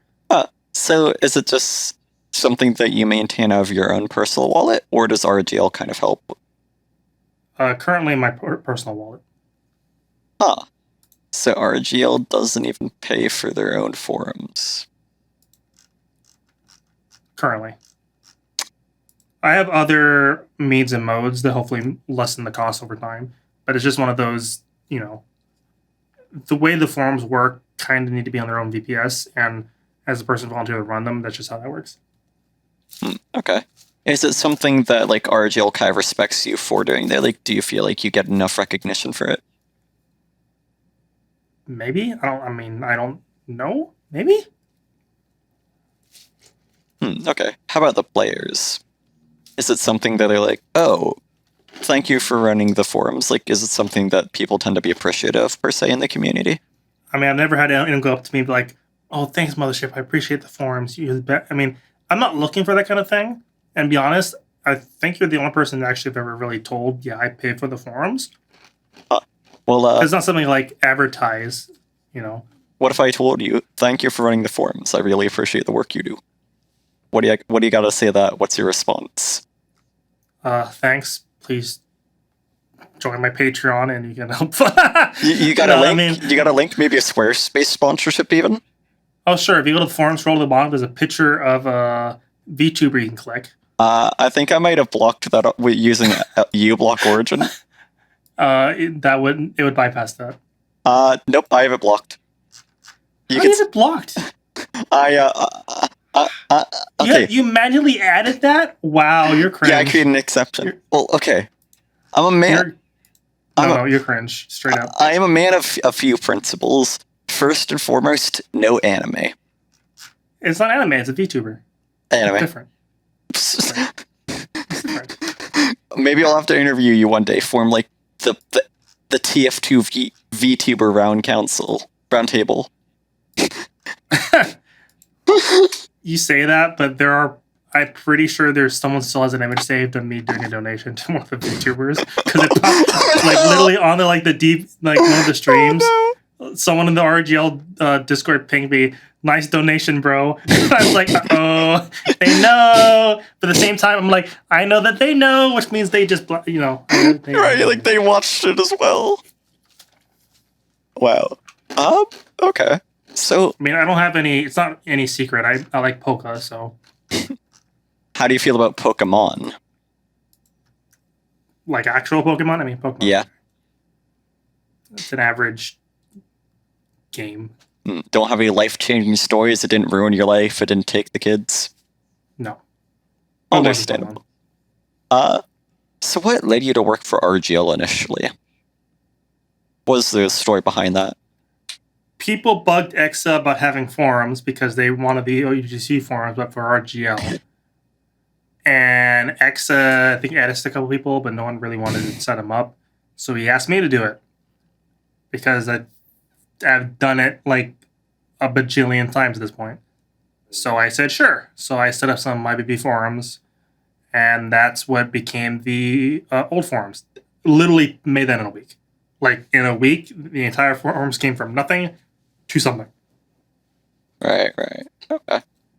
That was it was November 11th, I think, of 2018, 17, 18. I think it was, it's 2017. My bad. It was relatively quick, and people just wanted what the old UGC forums were. Right. I mean, that's literally that's kind of my life story. Hey, can you want to do this? Sure. Is that something that ends up feeling like pretty fulfilling to you? I mean, I enjoy doing things, so it's not like I will ever be against stuff. Anything that seems interesting, I'm willing to learn and do, and especially to the benefit of others, I'll be mostly willing to do it. Right. But is it something that, like, is that in specific just like having people sort of ask you stuff something that ends up really motivating you personally a lot of the time? It definitely helps because I'm a terrible self-motivator. Honestly, I relate to that. That's kind of part of why I'm doing this. Yeah, like, for a great example, I got back because I was away on a trip in Texas, and we got back on Thursday, and I sleep on a futon. So I basically, take covers off it and I let it air out while we were gone. I didn't actually put it back together and sleep on it till last night. That's how lazy I was. Instead, I just slept in, another random ass bed somewhere. But I mean, I've been tired and exhausted, so that's one reason. But it's like, I'm not highly motivated to. I mean, I could put it together and have a really good night's rest, or I can just sleep in this jank bed for tonight. It'd be fine. Yeah, I'll just sleep in the janky bed. It's fine. Just sleep. It's okay. Do it tomorrow, and tomorrow, and tomorrow, and Thursday was like 4 days ago. So when it's done, it'll be done. Yeah. The RGL Pugs policy in real life. Not a great example, but yeah, pretty much. When it's done, it's done. They're actually being worked on, whereas my bed, maybe not so much. I see.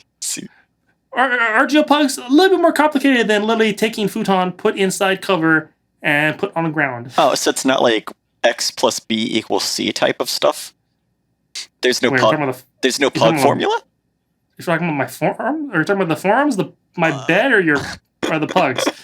I'll leave it open to interpretation. What seems most natural to you? No, I'm kidding. The pugs. Is there a pug formula? Perhaps they got the Krabby Patty secret formula for pugs down? I believe so. No way. I mean, pug Krabby Patties. I'm gonna be honest. I'd be surprised if they didn't, because they're taking the time to really put a lot of effort to figure out the bugs and all the issues. Not to mention, if you look at the history of pugs in general, there is so much you can pull from and learn from at this point in time. Do you think there's if you fuck up, you fucked up. Do you think there's like a niche for pug historians? Could that be a future profession? No, I don't think so. It's the profession is there was TF2 Center and then there was darkness. And that's the entire history. I see. What about earlier RGL pugs?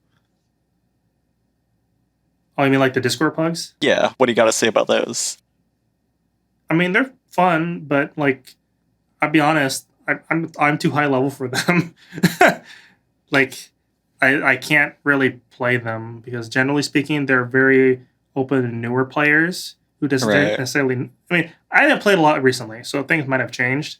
But when I played them, it was more geared towards people who are trying to learn their roles still, and that on the Highlander scale is like an IM level game play. So if I can jump in and play like NES class and do good, there are slight problems to be had in skill level index. Right. Other than that. So yeah. Sorry? No, I'm just. You catch me off guard when it's like the transitions between like when you're not talking and talking. It gets me every time, man.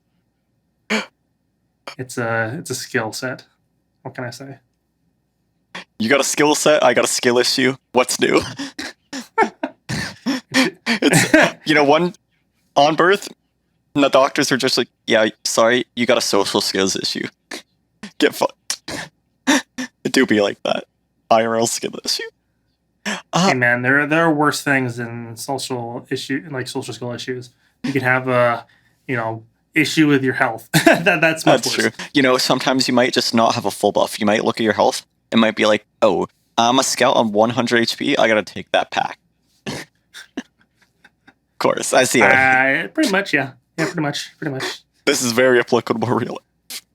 Okay, so what led to you being a Discord admin / mod in specific? What led to it? Yeah. Well, I was running the forums and transitioning to more like moderator stuff, and because I was a forum mod, I became a Discord mod.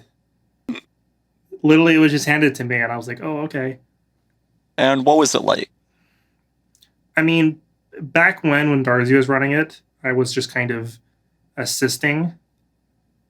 If that makes sense. I was the kind of preface, even like before any of the RGL stuff, I was doing community, like gaming community stuff since like 2010.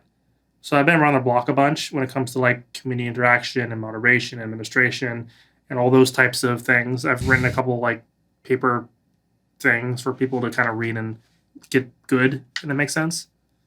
So Yeah, like I've been around the block, so I viewed my role in the Discord as more of a here's my opinion and here's why. That was my role. I didn't really want to do a lot of active moderation because I had other shit to worry about. That was my role. Like I helped out with some stuff, but that was my role. I didn't do any active like decision making. I just gave opinions on things, and people took it as they want. That did change. Darcy stepped down and retired because Darcy got super burnt out, if I recall, from this community and them being shit. Just me being honest. I think the community was shit, and I think that's the reason why they had to step down. And do you... Sorry, what was that? Community be shit, yo. Yes, community be shit. Do you probably burnout too? But... Do you have any advice to like help people deal with burnout or like just getting down with community things? Like, do you have any advice to help deal with that? Be a sadist.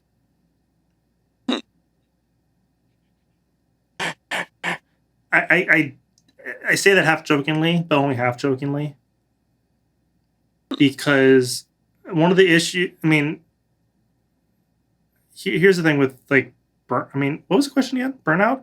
Yeah, like, do you have any advice to help people with like deal with burnout, sort of like cope with it, or also just generally like people who are kind of saddened by community things, by the state of them?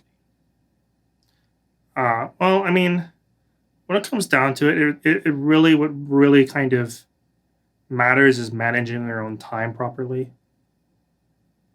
Like that's kind of the biggest thing. You don't want to like overcommit to things. That's the issue you want to be careful of. One of the issues for me when I eventually quit the Discord is because I was just too committed to too many things, and it was taking up too much of my time and energy, and that's what was leading to my burnout. So in that regard, that's the best thing you can do is properly manage your own time, and basically you just gotta manage your time. If you're doing like, let's say you're playing TF2, right? You're playing comp TF2. It's probably not a good idea to lead a team as well as do like 12 other things, because leading a team is not easy, right? You have to set up scrims with people. You have to have contacts with other teams. You got to make sure your own fucking teammates show up at the fucking scrim. That's beyond like recruiting people and tryouts. That's not a small amount of work. And a lot of people try to do that by themselves, and if they don't do a really good job, that shit will wear you down because people don't show up. You have to, if you're missing a team member like every week during the season, and you have to constantly scramble to try and find someone to ring and sub and all that stuff, that will wear you down. Which is why usually on teams I try to assist with stuff. That way there are multiple team leaders. That way like one person is in charge of scrims, while the other person is actually the actual team leader, make sure people show up, that type of thing. Right. And like it can really burn you out. I mean, using that as a great example because that's most people can really like think about. When it comes to like more community stuff, the burnout really comes from the community itself. From my perspective, like whenever if you're a moderator, right, for like the Right. Discord especially, it's very much you're interacting with the community. Your job as a moderator is you're interacting with the community. Yes, you're moderating, you're removing bad shit and telling them no and that type of thing. But most of it's just interacting with the community. You know, having talks, conversations, hanging out, that type of thing. That's always kind of been the main point and forefront of things. And moderation is just kind of helping to support what the community needs and what's best for it.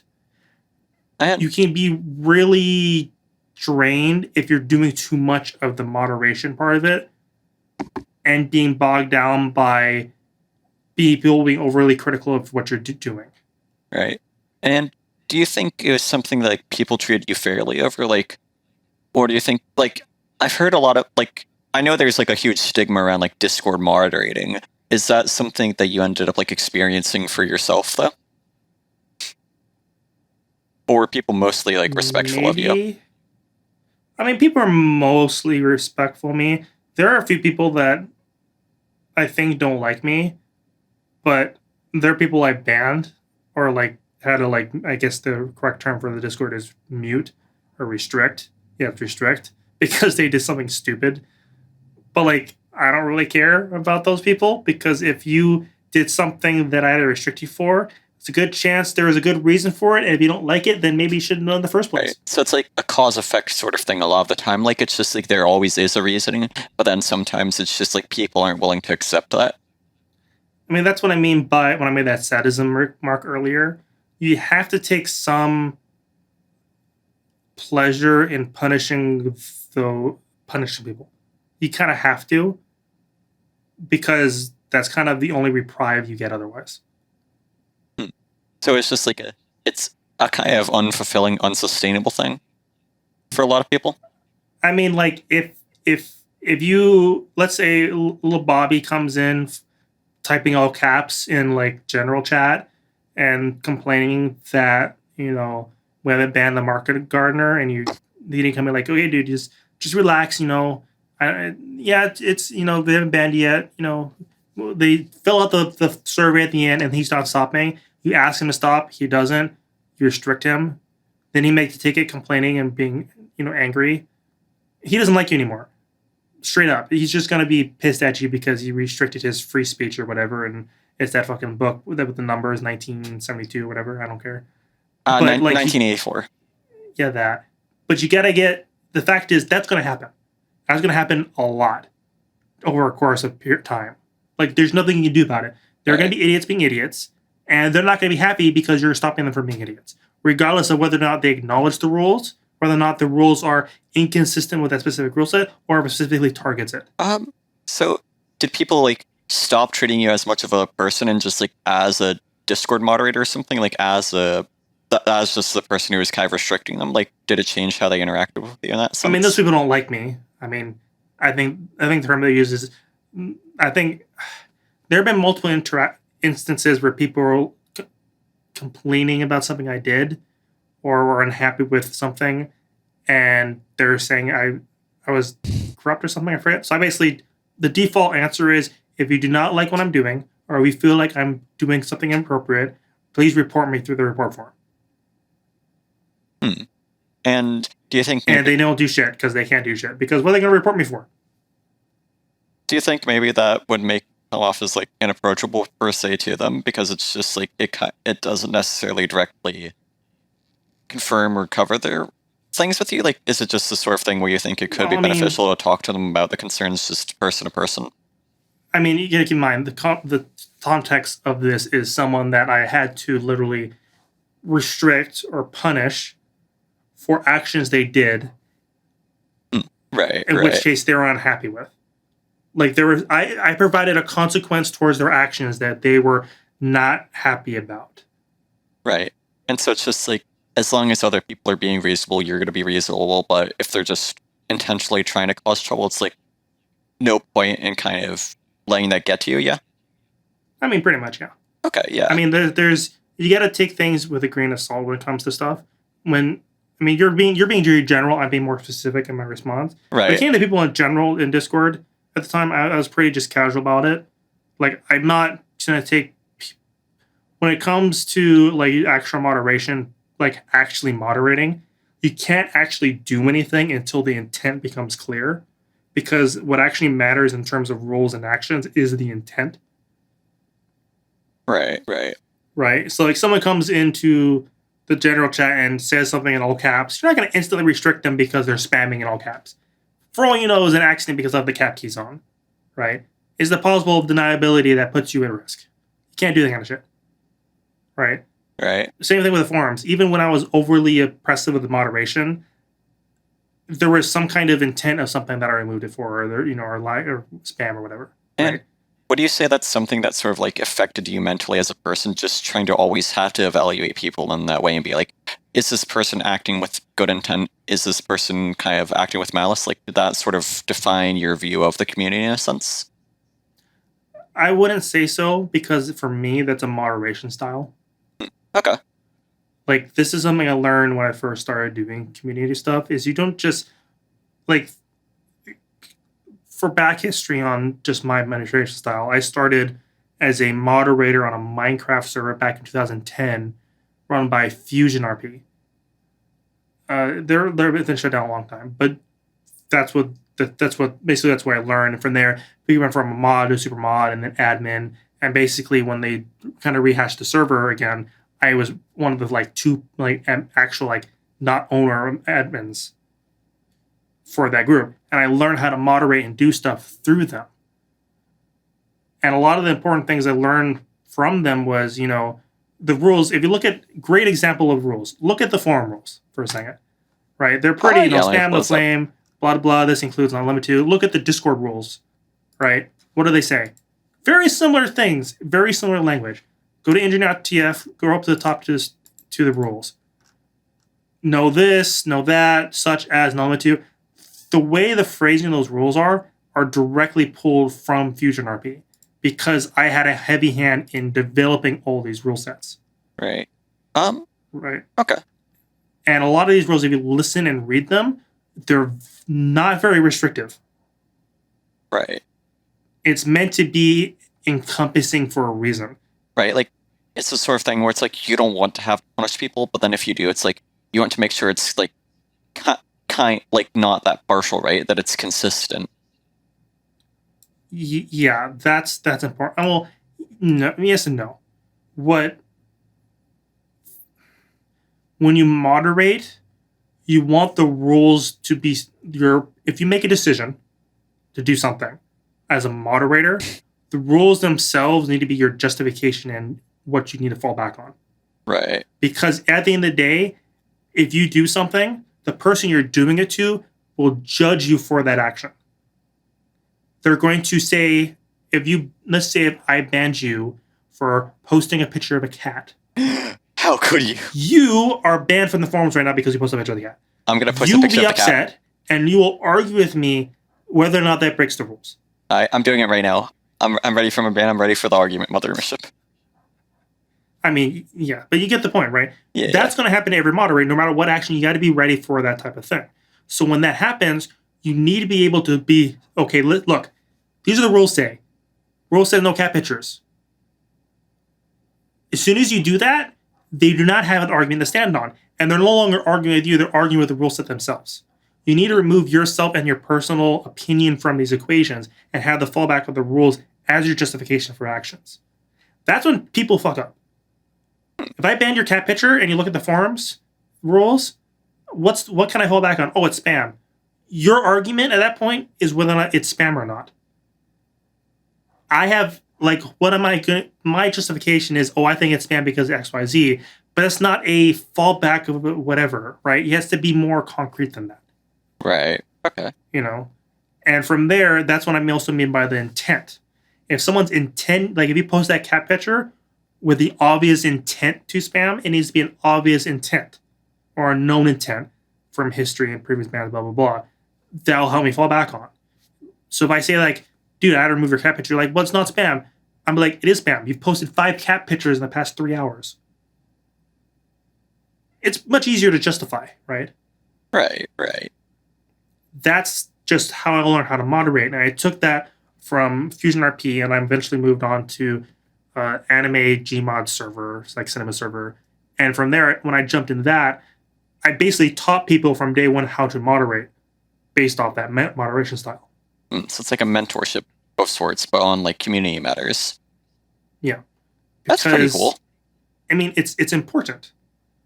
But one Can you thing mentor me? I will.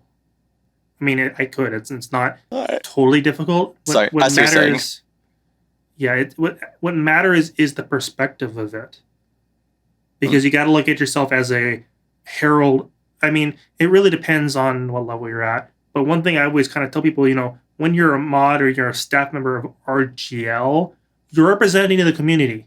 You're representing RGL. As soon as you have that thing that says RGL XYZ, you're now part of RGL. Anything you do is reflective of that. That's why Steph got kicked real quick. And everyone was fucking pissed at her. Or him, or I don't know. Her, I believe, yeah. Her, yeah, I think it's her. Because they were doing stuff that people didn't like, and because they're at RGL, it's reflective of. And a lot of the consequences of that still reverberate today with the HL staff not being very vocal when interact with the community because of previous issues from people over communicating and over interacting negatively. Right? And that's just something people got to remember. Don't do dumb shit when you're on staff, because it's reflective of your role and your position. Right. Do you think maybe that's something the community could do better on as well? They're just like thinking about when moderators make that decision, so that they have to act in the best interests of the league and that they can't just treat them like a friend always. Like, do you think just understanding that perspective could kind of help guide the community when it comes to how they interact on these methods? Well, I mean, here's where the issue in my moderation style breaks down in that regard. Oh? I learned this moderation style from a gaming community. I took it and applied it to another gaming community. I came in and tried to apply it to RGL and kind of how I interact with that. It didn't work as well. Why do you think that is? The biggest reason, as we talked about earlier, is the community is kind of fragmented in these different sets and groups. Right. The reason why that type of moderation style works well with a gaming community is because as a community, they're united, and anything that kind of with an intent to do these things stands out and goes against the grain much more easily. So it's much more easier to use these very encompassing rules to remove them from the pack. If that makes sense. It does. And then it's just like, with RGL, it's a lot harder kind of to have that nuance, kind of like it's like you don't know what the next thread is going to be in from where, in a sense. It's less that, and even and more so even when there's explicit rules that are broken. Not like my rules. My rules are very general and encompassing, right? RGL rules, like the ones that we have on the doc, are very explicit and specific. Even when those rules get broken, a lot of the times, RGL doesn't do as ban things as heavily as I think they should for certain infractions. That's just my personal opinion. I think people should be banned more for certain things. Do you have any examples? If it's not like something too touchy of a subject.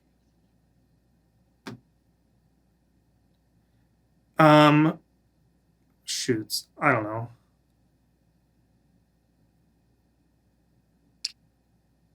That's fair. We don't have to kind of elaborate on that. I mean, I can't think of anything off the top of my head that really matters. I mean, the issue in my mind is just people will be banned and come back and act like nothing's changed. The consequences aren't a consequence. If that makes sense. It's the cost of doing business. Definitely. Because it's like, here's the thing, right? Like, here's my 2 cents. Because it's so fragmented, right, there's still like a lot of groups that'll still like accept them. And if they don't have enough time as a punishment to just sort of develop on their own, nothing really happens because there's no real incentive to, right? Like if they'll just get accepted anyways and they can come back pretty soon, right? Like, would you kind of agree with that? I would agree with that. Like when it comes to gaming communities, if you get banned, you're literally banned from the community. That's just literally how it worked. And if there's satellite groups that still interacted with, but because there was not as many as literally RGL, how not RGL, but how the TF2 kind of community is, it's very easy to be aware of those groups, who is in those groups, and monitor them from a moderator perspective. So you knew who was part of what groups, so it's very easy to keep an eye on them and be able to slap them down when they happen. I can't do that as easily. Whether or not because the TF2 media is just too fragmented and wide to be able to do that. Right. Head admins can do that. They're vividly aware of those groups. I'm gonna be frank. If you're an asshat, the head admins probably know. Like, everyone's mad at XYZ not getting banned. Oh, believe me, the head admins probably know. However, it's they need evidence and all that because they're trying to act on without impropriety or whatever the proper word is. Right, because right. It's so easy to just divide an already divided community further, right? And it's like you don't want to do long-term damage to it, yeah? Well, I mean, it's harder for me from a moderator, even like a slight administrative perspective, to see these groups because everyone's in a group. Right. For example, it's easier to pick out the tree in the field than the tree in the forest. Right. There's a few trees on the field. There's a few fragmented groups following the major community, and some of them are bad and some of them are good. Right. In the forest, you can't see shit. Right, and it's like you have the secret engineer, Highlander, admin, Shadow Council, for instance. Maybe that's a good group. Maybe that's a bad group. You got the Pyro Cartel. Nah, I'm kidding. Yeah, I mean, you can only get that information by directly interacting with them. Right, and it's hard to always do that as an authority figure, right? Well, it's hard to do that unless you're interacting with them, just straight up. That's true. Great example is the Discord guys are more aware of the issues with the bad groups that interact with the Discord. There are a couple people that come in and skirt the line, shall we say, on a regular. The forums have that too, although not as much because we're not as active. Right. But the thing is, these groups don't necessarily interact with each other, or even in the same groups, or even care about one or the other as far as forums versus Discord go. Which means you have already on its own multiple groups doing different things to different platforms within the thing. That makes sense. So, and that's just forum and Discord. Then you have the groups that are doing other things.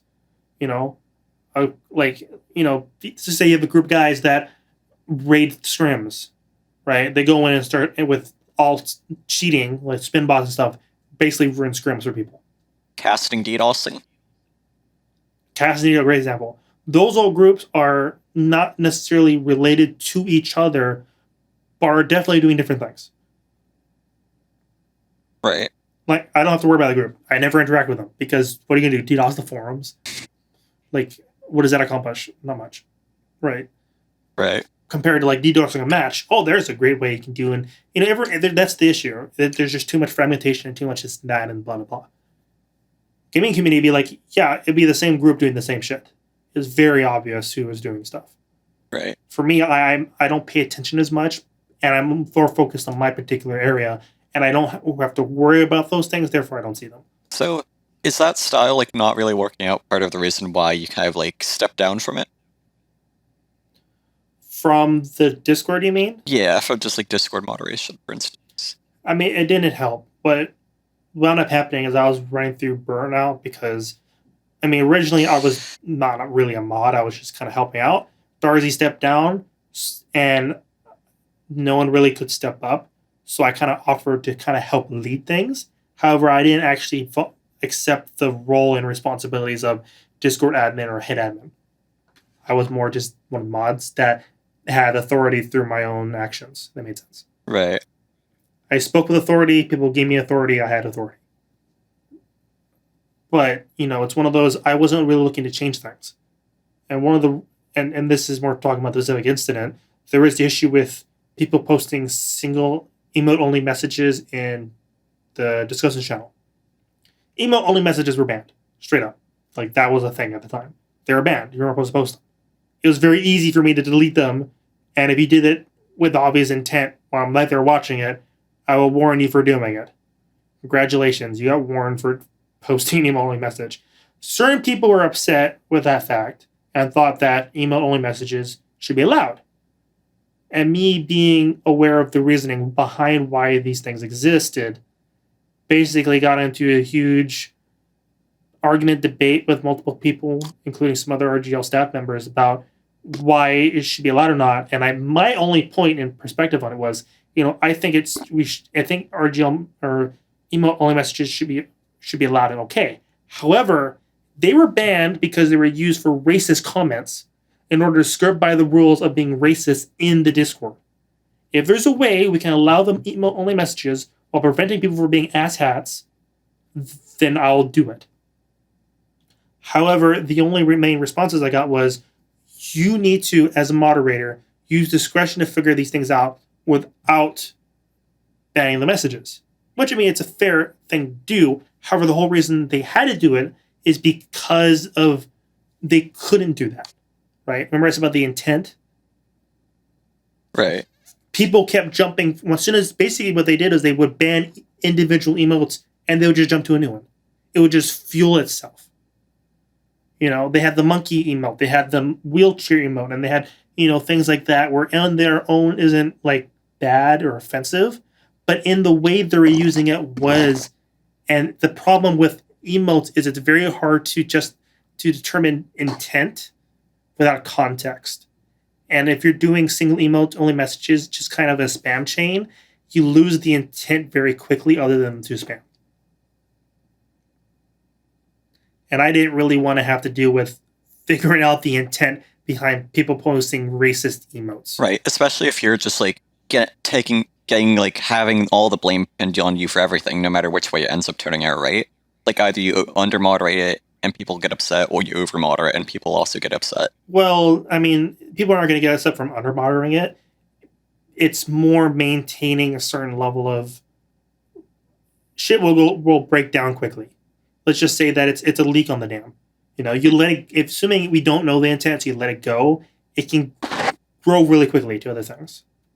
That can be good as a honey trap, but can be bad in a general community sense. A great example of that was I was in a previous gaming community, and we had a couple staff members that would literally just spam emote only messages in our main general chat as a way to talk to each other. Like literally, they would post like emotes as only messages and use that like they're talking to each other. Like literally, like on the phone you like do the winky face, eggplant, water, sweat mark or something. Oh no! And it wasn't like that kind of thing, but it basically was that.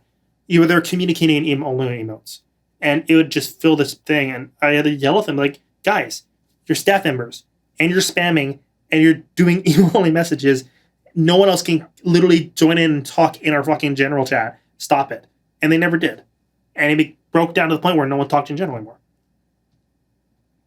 And having people just like sort of communicate about all these things is, I'd say, pretty important for any community, yeah? Especially if your only means of communication is like online though, right? It is difficult. Yeah. But going back to the story though, what eventually happened was, I like with most things, I come to a consensus with the other moderators about what they wanted to do, and the consensus was, okay, we'll try allowing emote only messages and see how it works out. How did it go? Luckily, it seemed to work out okay. So I guess all the racist people are gone. Yay. We've defeated racism. Well, I think the actual issue was the emote only messages were a product of people being angry and trying to punish the mods, if that makes sense. In other words, there was a transition at the time from the HL Discord to the RGL Discord. And the moderation styles were very different, which led to a conflict. And in the conflict, people were acting out by posting the email only messages, which, quite frankly, is trolling 101 as far as learning how to not feed the trolls. Like literally, don't feed the trolls. Like literally, what they did was they were trying to skirt the rules by posting things that they could. Okay, let me start over. If you want to be a troll, a good troll, here's what you do. You look at the rules and do things that skirt the rules, that aren't quite against the rules, but are annoying enough to kind of be like that, but enough where you can argue that it isn't. That's how you be a good troll. That's what they did. They were not happy with how they're being moderator treated within the Discord. Therefore, they acted out by skirting the rules and trying to do things that weren't against the rules explicitly, and were in that gray area they can easily argue that it wasn't.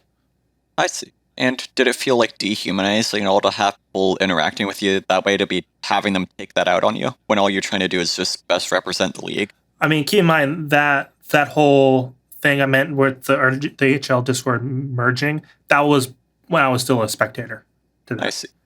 I was literally not moderating, and I remember Darcy not being happy about all that and them trying to figure out how to deal with it. And I just kind of did not help at the time because I was like, why do I have the mod role again? When it came to like later on, when I actually had we had that conversation. I mean, it wasn't dehumanizing for me. If anything, it burnt me out when people started.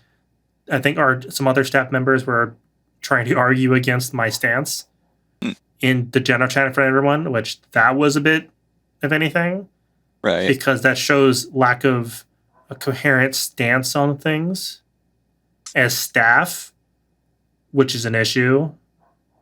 Right. But I mean, not really. I mean, it's end of the day, it's emote only messages. Who gives a fuck? Now, I was just like trying to get an idea of like the significance of it all, sort of like the effect of how it sort of affects burnout and potentially the mental health of the people who actually have to deal with the consequences of it. I mean, it's not fun to have to explain it 6 times that, hey, I would like to allow emote only messages. However, this rule's in effect for very specific reasons. And unless you can solve the specific reasons through other means, it's going to remain. It's not fun having to explain that over and over. And then most people were mostly understanding. There were a few people that were less so in the regard towards their comments and opinions. But I take it with a grain of salt. I mean, the best thing you can do is just have a support structure when it comes to burnout in those regards. If you as a mod team are united in a front as far as a stance goes, that will help. Because although you're having to deal with idiots, at least you're dealing with idiots together. And is that something that you sort of like experienced with RGL, or was that something that was sort of a struggle? That sort of a support system or the lack thereof? You mean specifics to the Discord? Like, I want to say RGL in general, really. Like, is that something you think they do well, or do you think it kind of makes burnout more of an issue than it could be?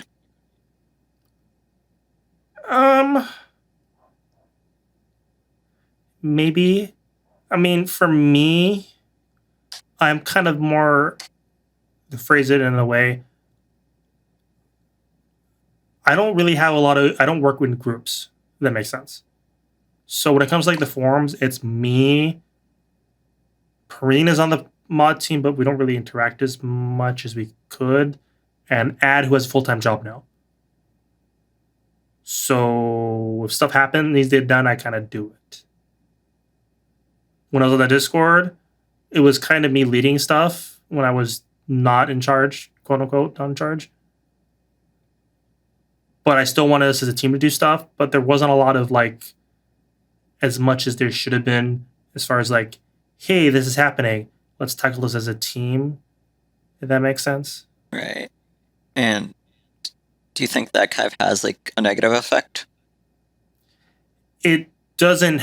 I would say it does, because like I said, if you're doing stuff together and there's a coherent sense of unity in whatever regard, anything you do, if there's some kind of sense of unity, it will help you to work through things better.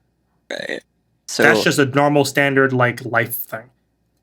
Right. If you're alone, it's harder to deal with shit. Right? That's just a fact of life, and that just reflects directly on these types of things. So you think maybe like the best thing that we as a community can do is just sort of have a sense of unity about these things, like among the individuals who care and are trying to come together on these projects to help improve things? I mean, it would help, but you gotta understand when I say unity, I don't mean like people agree, because I had a lot of people like agree with my stances on certain things and were there. I mean like more as a group of people together actively doing something. Right, like just not letting the division of the community kind of divide you, just being able to sort of work through things together. Yeah, and that's, I think, is the important thing. Like the biggest difference, like I said, with the gaming communities, I had a group of friends. I mean, we're just kind of but like everyone, but our group of friends wasn't like mutually exclusive to other regulars, a part of the overall gaming community. It's not the same. I feel with TF2. I feel like there are obvious cliques that are very separate from each other. Oh yeah, 100%. Like literally will never interact with other parts of the community. As I mentioned before, about like the older Highlanders, Prolander, and Sixes, and even within those individual the invite guys, and then there's the advanced guys, and then there's the main guy. There's so much of that it makes it difficult to kind of have beyond. Like, I'll be honest with you, my friend group for playing comp TF2 have quit years ago. Like, they never touched the game anymore. Type of thing. Like, last time they played, UGC was still a thing. That was my group that I played with and try to get better with and grow. Nowadays, the only group I have left is MDS. He's the only buddy I have left. That really actively. I mean, there are people I know, but like I mean, these are people I grew and got better with and that type of thing. That's it.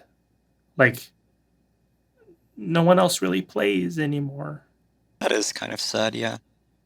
And it's not something like surprising, because that and a lot of people I used to actually like play casual with also quit. This is all the same time when Valve released the casual system and their broken ass comp version.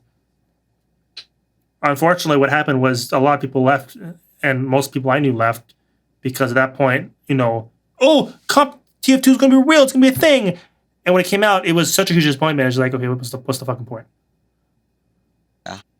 But that's just the realities of my friend group from that point. And it's one of those things where at that point, I never really got plugged back in because I was me being, again, not as open and aggressive as a person, kind of hang back. And then from there, it became into, seasonal teams. If you go look at my RGO profile, for instance, as I do that because I'm cool like that, and I go to my profile. As I also do that. Like, let's see, my teams from Season 1, Seductive 9, that was a Tarm Servo team, right? Season 2, that was an MDS team. Season 3, that was Shroom Gang. I forget. I got pulled in that from somebody. Right? I think that was like Homeless, okay, yeah. Yeah, that was Homeless's team. I remember that. After that, Season 4, MDS. Season 5, MDS. Season 7, I literally just got asked last minute to play engineer for Wilmatic's team because they needed an engineer. I said, sure. And then Season 8 and 9 was actually the only, finally I got actually connected with people to play. And that was with Lynn and Despy and people. So we played Pudas Jail. That was fun. We decided to stick together as a team, which is the first time, literally, that Season 8 was the first time I got to stick together with a team going into Season 9. Since like Season 18, the Silver in UGC. And would you say that was something kind of cool to experience again, just being able to be on the same team for multiple seasons? Oh, I love that. I loved it a lot. But then after Season 9, we kind of all split. Oh. And it was just, it was just the unfortunateness is just we kind of, I got a bit burnt out and I couldn't keep playing at that level anymore with that much commitment. I was playing demo, so I actually needed to actually practice and get better. And then from there, we looked at intermediate. Oh, look, I'm with the MDS team again. And this season, I'm on MDS team again. So literally MDS 1, 2, 3, 4, 5, 6. 6 of the seasons I played, most of them have been an MDS team. So, yeah. Was that 6 out of 10? Yeah, 6 out of 10 seasons. So that's pretty good. It's good, but it kind of reflective of the realities of who still even plays. Because he doesn't play really. He plays with his friends. Last season was a no scrim team, which I could commit to because I don't have time to do anything but no scrims. No harm done, yeah. Yeah. So looking back at it, what sort of moderation style? We're having another popcorn kernel incident. Hold on. No worries. Gives me a chance to sip my drink. This has been a recurring incident. This has happened twice now. I think once with the Darcy interview. Maybe it'll just be every time it's an RGL Discord mod. Maybe that'll be a recurring gag. So looking back at it though, what sort of moderation style would you have taken with RGL and TF2? I mean, I would still take the same one because despite it not being as effective, it's still, in my opinion, the best moderation style. Like having a sense of you have to have that, hey, you're representing someone mentality. Having the, when you make a decision, make sure you can follow the rules are what supports your decision. And 3, having intent, making sure you have clear intent behind the action. That way the punishment is basically no way for you to refute it is important. Those 3 things are very important. Like they're very, like you cannot argue to not do those things in moderation important. Right. So, like, yeah. Do you think there'd be benefit for RGL having an official lawyer for these things? Official lawyer. Yeah. Do you think that would help? No. No? No. If you have to debate people breaking the rules, that means your rules aren't good enough. What about PR managers? Think they could invest in a PR department? I mean, yeah, PR is super important. Like, if anything, to put things in perspective, as we talked about earlier, one of the things that I think people realize now, even from the Highlander side, the Sixes team is doing an amazing job. Not because they're doing anything specific from the previous type team. The only difference is they're actually just doing better PR. They're actually responding to people on the TFTV forums properly. They're not ignoring them. They're giving a sense of they're actually listening to the problem and giving proper responses in that regard. People are pissed at the HL team, not because of, in my opinion, not because of round robin in advance. Like, that was the root issue. But the issue was that they felt they were being ignored. Like, no one makes 8 threads because of round robin advance. Like, it's important, but it's not that important. The issue is that they kept bringing it up because they felt they were being ignored, and they got increasingly angry about it to the point where, like, literally had to ban someone for making death threats because of it. And it's one of those things where the only thing it took was one of the mods coming out and talking and saying, hey, we hear your guys' concerns. All the anger went away just like that. Just like that. So PR is hella important. And it's not even super difficult either, because honestly, the only thing they do is put the guys of listening to people. You don't even have to listen to people. You have to put the guys listening to people. They're posting shit to the forums and being angry with us. I hear your concerns. I understand. We're trying to work to make things better. You're promising Jack. You're saying you're going to do Jack, and you're giving empty promises. Doesn't matter. People, you're listening to them. If you do at least that, you have to do at least that. You know, doing more than that is helpful. Giving actual responses to the reasoning behind decisions and how it's supposed to do benefit towards them in the end. But it's one of those things you kind of have to, follow through. So let me ask you this question and to kind of continue that PR question. Sure. Round robin advance. Should it be Swiss or round robin? Yes or no? I think round robin. I think it better prepares people for the sort of environment that they're going to be going into with Invite. I think it's just like it gives people an opportunity to kind of mature themselves and kind of define their mentalities as players, so to say. Now, what if I said next season? Obviously, we know it's round robin. What if I said next season is going to be Swiss? And the reason we're making it Swiss is because we're trying to expand the amount of teams in advance. That way, when we switch over to, what was it? Because 9-week seasons, it won't be a massive flow of teams from main up. So it's more balanced when we do that. Would you be okay with Swiss?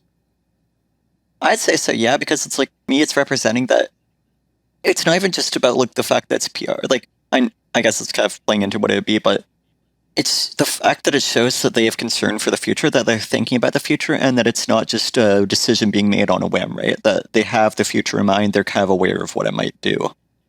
Yeah. Like, that's all that's needed for this type of stuff. Right. Like the biggest issue with the round robin advance thing, because honestly, when it comes to PR, that's the most recent thing we can really poke at, despite it being maybe a sore spot for some people. But the reality is that was the major issue. And it's one of those things where people did not know why it was happening. When people voiced their opinions that it was wrong, that it shouldn't do that, and gave evidence and things debating it, yet there was no response, there was nothing, and they kept doing it anyways. That's what made people upset. So when it comes to PR, like I said, there's the basic shit of empty promises that you can give. But if you can give, hey, we're doing something we know you don't like, however, it will benefit you later, and here's why. Those are, that is like advanced level PR that you can do. No, it's not easy. It doesn't necessarily come to people naturally, but it is important. And RGL could always, even if they did good PR, you can always do better PR. No such thing as not enough PR. But then you definitely say it's also important to make sure it's it's not just PR for the sake of PR, right? When it comes to policy. Oh yeah, you can't just PR for the sake of PR. That will kill you. Right. Because now you're saying too much. It's a gray zone for sure. It's not like a fine line of yay, nay.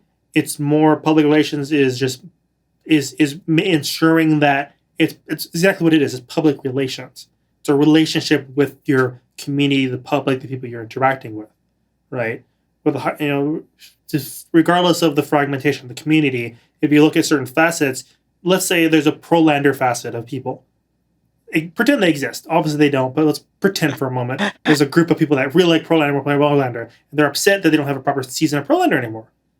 You have a PR person reach out to them and explain what's going on. That way they know what's up, right? However, you don't over-communicate with them. You don't want to throw too much stuff at them, because at that point, what are you going to get them beyond the actual reasoning behind decisions? Oh, we don't really want to do, heads up, there's not a lot of admins wanting to do pro-land anymore, so we're probably not going to do it. It goes, I think he lost connection to Discord or crashed or lost internet. I will resume it when he gets back, I guess. Okay, we are back. Just had a connection issue briefly. Some Mothership. I see on the engineer.tf website you had a section covering demos, right? What was your initial sort of inspiration for for that part of the project? Oh, for the demos? Yeah. So originally, the point of that was to host STV demos, or even high-level invited engineer demos. I mean, same thing really, for mentees, because one of the issues we had was it was hard to get a hold of STV demos for people to watch and learn and improve from, because the main point of this is for mentees to learn and improve, right? So that was kind of the point of them. And because when RGL first started up, we were like, oh, we can literally start from scratch and get every single match from RGL history in. And we tried to do that. However, we're missing a bunch because of the pain in the ass.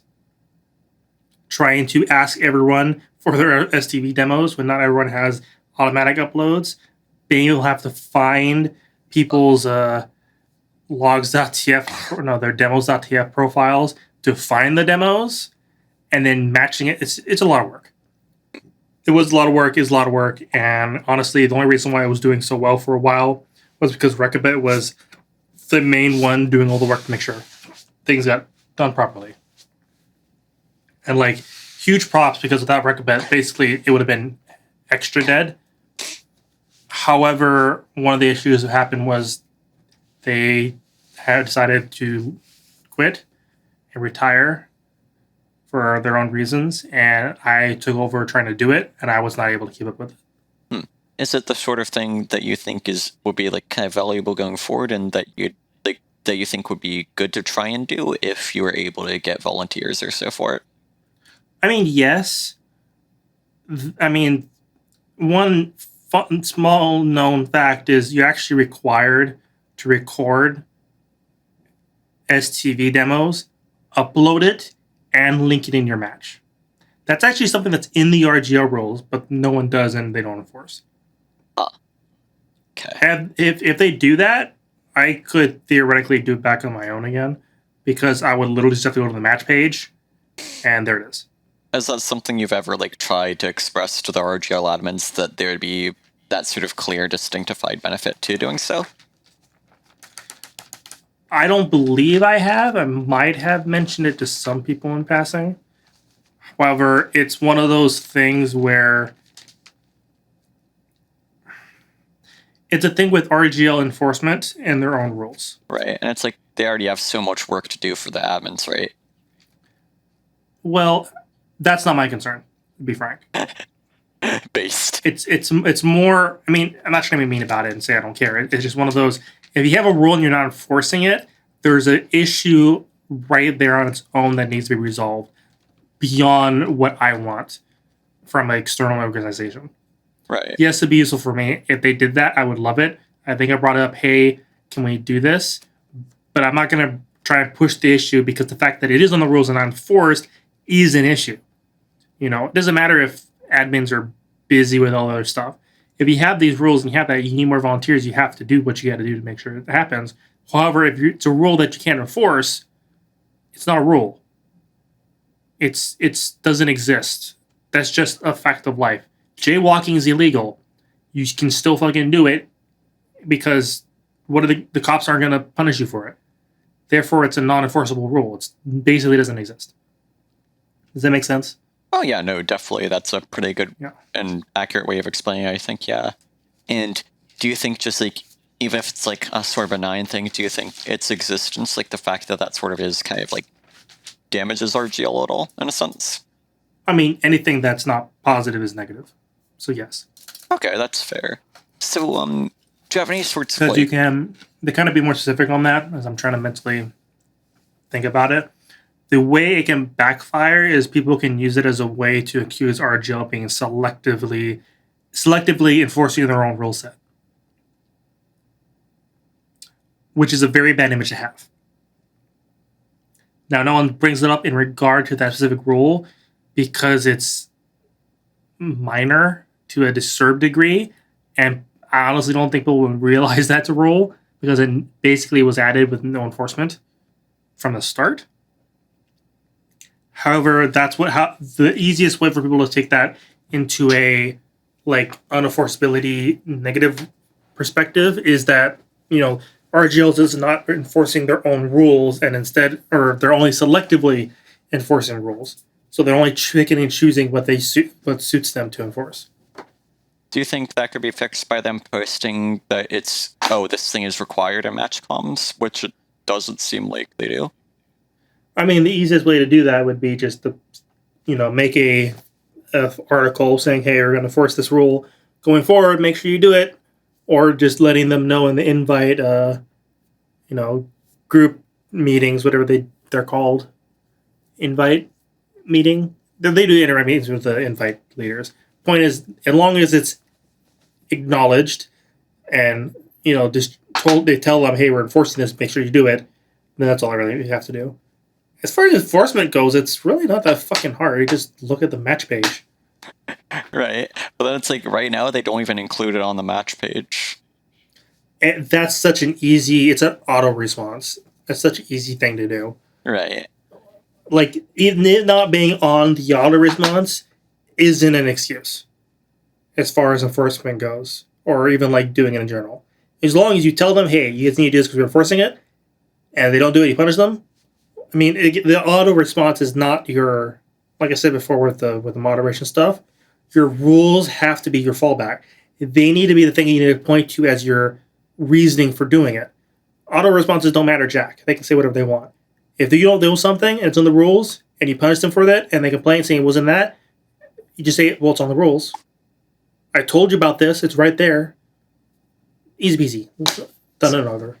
So you think just like increasing the consistency of that here would only really like help RGL? Oh yeah, for sure. Okay, that's definitely fair. There's no downside to just doing that. Right. So do you have any like thoughts or sentiments about like the staff members on RGL? The staff members? Yeah, like any of the admins, anything like that, like positive, negative, existing interactions with them. Exa is a beast of time management. He will someday be president of the world, ascend to godhood, and yeah, he does too much. If I say anything, people probably don't realize that Exa does too much. Not that he like can't do too much, because he's able to time manage himself to be able to do a lot, and he single-handedly carries everyone. Oh. There we go. Okay. How do you feel about like the Highlander head admins, like previous, current, present ones, the transition? Wilmatic, no, not Wilmatic. Micah Smells. Haha, funny jokes. I like Constantly. I've interacted with him a bunch of times before. I'm actually kind of really excited to see what he'll bring to the table. Wilmatic is not a very outgoing person, similar to me. He was a nice dude, but he wasn't super outgoing. And I did have issues with them not responding to threads on the forums. But other than that, I mean, he was a nice guy. I have nothing against Wilmatic. Nothing strong. Okay.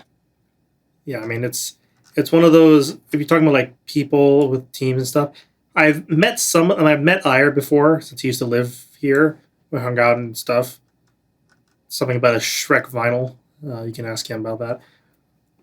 But like, I'm very like, I don't have any like deeply specific feelings about people. If that makes sense. Yeah, that makes sense. Do you think that each like, do you have any? Would you would you be able to think of like something that each HL head admin in recent times has done particularly poorly and well at? Like one each?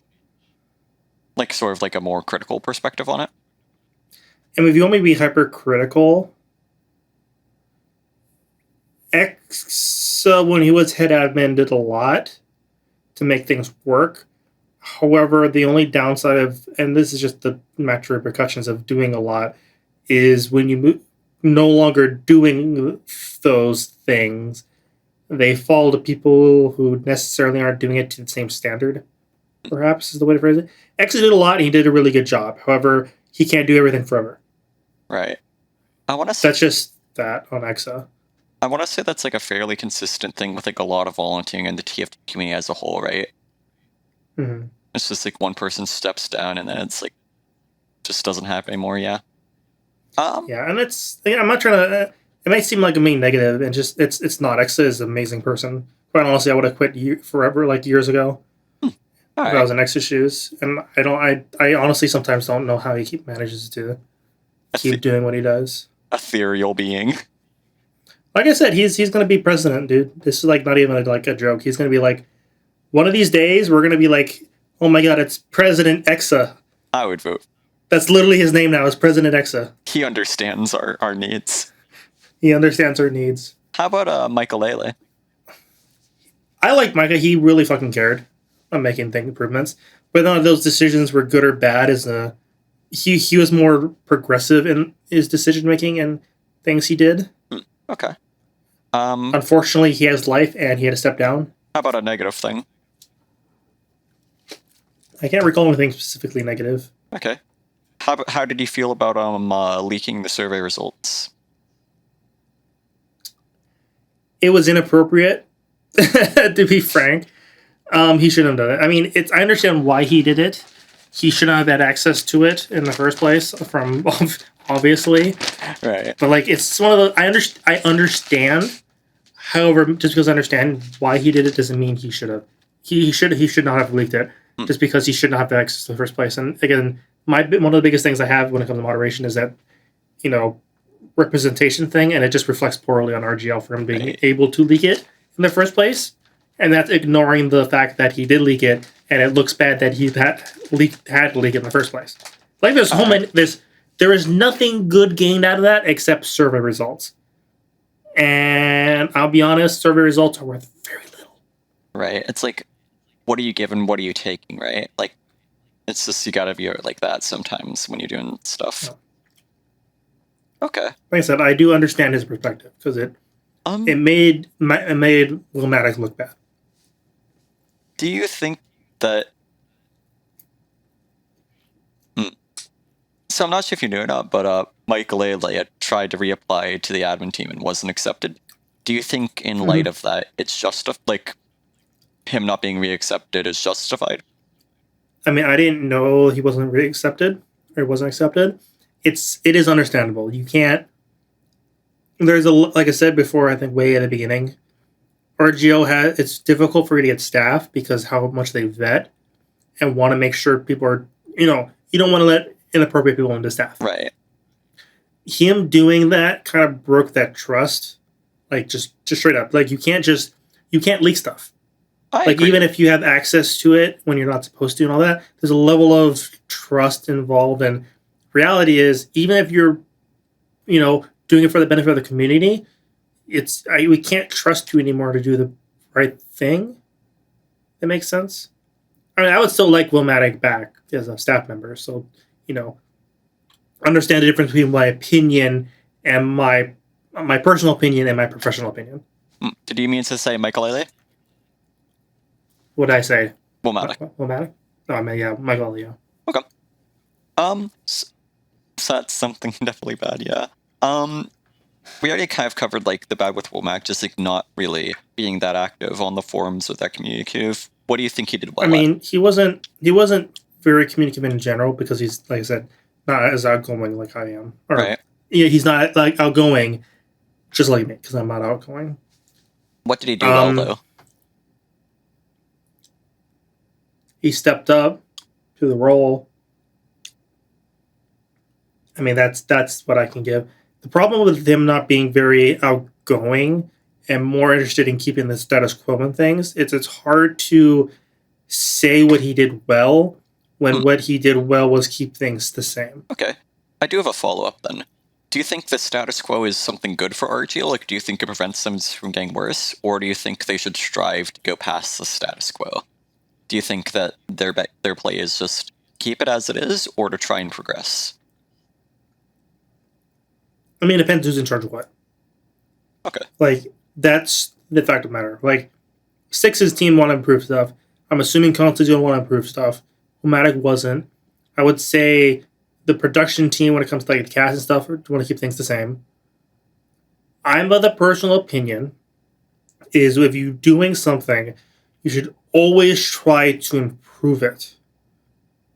Because you can always make things better. And there's a balance between doing more and then compacting what you're doing, as in trying to make the process easier. Right. Okay.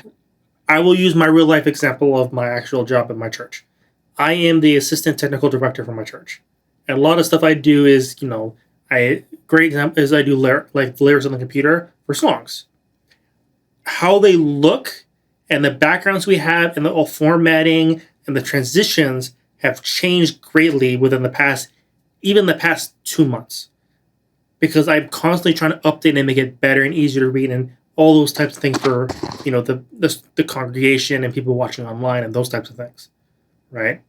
Right. So we've gone from, okay, we have a black lower thirds bar with white text to, okay, now we're doing white text and with a black outline and like a transparent colored lower thirds to, okay, now we just have thick white text with black outline and like shadow directly on. There's not even any boxes anymore, right? And we're also changing like the transitions and the backgrounds. We have newer transitions and backgrounds that just look nicer. We had like 720p ones. Now we have 1080p ones that look really nice. Our transitions were used to be like 60 seconds. So every 30 frames, it will take 30 frames to fully transition to the next slide of the lyrics. But we changed it so instead it's every 30 seconds or every 15 frames.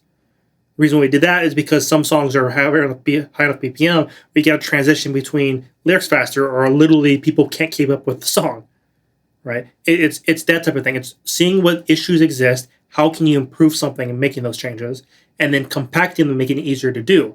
So whenever I make those changes, I make sure it happens on a theme, and then once we know it's set proper and how we like it, then we save it and make it so it's automated. So basically, once you make it, it's done. You don't have to worry about it anymore. So whenever I need to apply that theme, I hit one button without having to go through all the settings. So do you think that sort of changed from Michael Ailey trying to be very progressive on this stuff to Wilmatic kind of like going backwards to status quo? Do you think maybe that was a source of community frustration? Maybe. I can see that being frustrating. I'm personally opinion of, like I said, I want to see growth. Right. I'm a person that expects growth in some form. Now, status quo isn't a bad thing. Status quo itself can inflict growth. Keeping things the same is important in the sense that you're using it to reflect upon what it is you need to do. Because if you just make changes all the time, things are going to change, right? However, you won't necessarily know if certain things are doing positive because it takes time for these things to take effect. Not to mention, if you're constantly changing things, people won't be able to get used to it, right? Like if great example, take a weapon from TF2. If I changed its stats every 2 weeks, no one's going to be fucking good at the thing. No one's going to be able to remember what it does and get a feel for the weapon because I'm constantly changing what it does. Same thing in regards to playing in RGL. If we change the rules every season to a large degree, it becomes harder to remember what the rules are, especially with a 10-page document like it is, and it'd be very easy for you to fuck up and break a rule. So having these moments of maintaining a status quo to let things resolve themselves is important. Great example of this that fits TF2 is we had Challenger. We only had Challenger for 2 seasons. They removed it after that, and they gave decent, understandable reasons why they removed it. However, people argued that they removed it too soon. They needed to let it sit and actually see the repercussions of what Challenger can do over the course of 3-4 seasons before they can actually make those determinations. Because 2 seasons of Challenger isn't enough to actually gauge what it will do. The first season causes huge changes. The second season, things start to settle. So that makes sense as an example. Yeah. So something that was mentioned in a previous interview, I'm not sure if you saw the Katrina one yet or not, but something that sort of got brought up was the fact that, or opinion, I'm not sure which, that Womatic tried to make a lot more change than RGL did let him do. And I was wondering if you'd have any insight or sorts of perspectives or thoughts on that. I do not. Okay, that's fair. As far as RGL is concerned, I only have access to forum stuff and none of the other stuff because, I don't need access to that. Right. Okay. Yeah. Moving on then. So, what do you think next Highlander season's going to be like under the constantly adminship? What do you think it looks like here? 2 seasons of... Well, they said they're going to bring back Round Robin for Advance. So basically, imagine last season, Round Robin for Advance. So a bigger main. That's what the next 2-3 seasons are going to be. And do you think that's a good thing? Yes and no. Yes, because it's a new head admin who literally has no transitional anything. He's literally just getting thrown into it. So he needs that time. Bad because I had actual expectations for the season coming forward for changes, making major changes. One of the things that they had in the Season 10 survey, they had a bunch of questions in the Season 10 survey that had big implications for what I assumed would be Season 12. Because that made most sense as far as delay and starting these things going forward. That was, longer seasons. Because that got, a lot of votes in that survey. And it was something that we were going to look at actually doing. Because one of the things people might not realize is Highlander only has 7 weeks. However, Sixes has 9. Why there's a huge difference? Because Prolander, I think, was the reason. I don't know. Point is, why don't we have 9 weeks? It'd be more matches. It'd be better placements for playoffs. It'd be better. Well, minus the fact that we don't have maps. Right. Something kind of interesting. Sorry. No, keep going. I was going to say, something kind of interesting is you mentioned that they made Highlander shorter because of Prolander, but then eventually RGL made Prolander shorter as well, into a super 5-week sort of thing, and then even eventually just mostly a cup sort of thing. I mean, that's just because that's how Prolander turned out. Prolander used to be its own thing, but Highlander came in and it's kind of, you can't fit 3 seasons at once. I guess you have to make it, I guess I find it just kind of ironic in a way, though. I mean, it's just interest. If it's the issue was interest. If Highlander had less interest than Pearlander, then it would have been the opposite.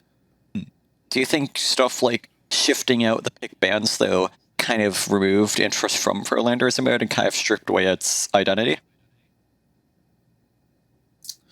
No. No? Pick bands is its own thing that whether or not you think it's good or bad, it's easier and perhaps better to have more consistent ban list of weapons, items, maps, blah, blah, blah, than a pick ban because you kind of go into it knowing what to expect from a viewer perspective as well as a player. But do you think maybe that was part of the idea of Verlander, just not knowing what a team was going to run class-wise, and then sort of abstractifying that and diversifying that further in a game mode, like in the mode based off of what a team might or ban, that sort of strategy behind that? And do you think maybe it just became more of a Highlander light sort of thing when they removed that, and that's why it lost interest? I mean, there are pros to that on a high meta level. However, you have to look at the goal of it, and they want it to be like what they were hoped to be the proper like game mode for comp. Like it wasn't something Sigafu just was like, hey, we should try sevens. It was a balance between sixes and Highlander that fulfilled the needs of kind of both while not being either. That way they could try and have both and be a proper game mode, right? For proper competition. And that was the point of it. It was never about other stuff. And one of those things that Valve would never do is pick bans because they would never want you to ban their own weapons. So what do you think led to just Verlander sort of losing its interest then if it was still kind of like unique-ish or so? I mean, lack of interest from the community and the admins. I see. Like, if no one wants to play it, no one wants it's to kind of play hard to justify it. Yeah. You know, it was literally seen as the Highlander off season. Like, we're playing a Pearlander for the off season. Do you think maybe like that was a result of them? Like, do you think it was a mistake for them to move Pearlander to the same day as Highlander and make it an off-season sort of thing? It did not help. Okay. Like, that's just a fact. You can't.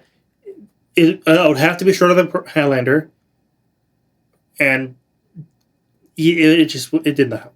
Right. People would treat it like a funny off-season thing, and that would just be the end of it. Right. So, do you think maybe that sort of like damaged the identity of it then? That implies more information than I currently have, because it could have been moved to that because of the lack of interest already. Right. So it became easier to run it that way compared to, in which case it's just, self-fulfilling prophecy at that point. It's not, it's not off-season made it worse. It's because it was already losing interest that it became off-season. That would have maintained some semblance of life. If we lost 30 teams from Highlander would be very much in trouble. True. So what do you think the overall state, like health of Highlander is like at the moment? I think it's like community basketball, and the winner gets a $20 gift card to Costco.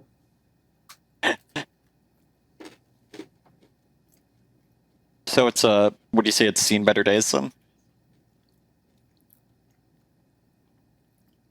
Or do you think, in spite of that, it's still like in a pretty remarkable state? It's better than it was with UGC for sure. I think the mentality going into season 1, 2, and 3 of Highlander RGL is better, but that's because it was new and had less like stigma of perspective on it. Right. I have issues with people not at the top level not caring about the game as much as I think they should, or as much as I think they do. That makes sense? No, yeah, definitely, yeah. Like, it feels like some of them are just sort of there to be there, you know what I mean? Yeah. That I don't like. I think that's the biggest issue. We talked about the prize pool problem before. Right. I think they should be a sizable prize pool. Relatively comparable to sixes would be nice. It would help people care more. Yeah. Okay. So, what do you think the near future is going to be like for RGL as a whole? What do you think the future is from? I mean, things will keep chugging along. There's enough interest to keep things going for a while. This is like across the board. So I don't really. I mean, things will continue. I mean, it's hard to say if things will get better or worse. I know Exa does a lot of work and make things improve, so most likely things will continue to improve at a steady pace like it has been. Okay. But it really depends on. I can't tell the future. I can only say what I currently see. Right. And I know from like at least a Highlander perspective, if they ever do those changes they talked about in the season 10 survey with the longer seasons, price pools below invite, and all those little things, that would make Highlander way better. But it's a if and when. So what do you think the next step for the community is then? What's our next play to make things better? Like, I know we've kind of touched about that, but like, what do you think in the present we do? That depends. Depends on what your goal is. What do you think the goal should be? I mean, my hope and goal would always make, I want TF2 to be a viable competitive esport. Which means, ramping up production to those levels. You get sponsors. You have to pool your resources into certain formats to make them viable. You have to, as I would think, treat your league, your game, as what you want it to be. You fake it till you make it. Okay. I definitely think that would be what I think. However, again, the fragmented, what people want, need, blah, blah, blah, are all different. And some people are just more content with keeping things how they are, which isn't bad because we exist, but it's important.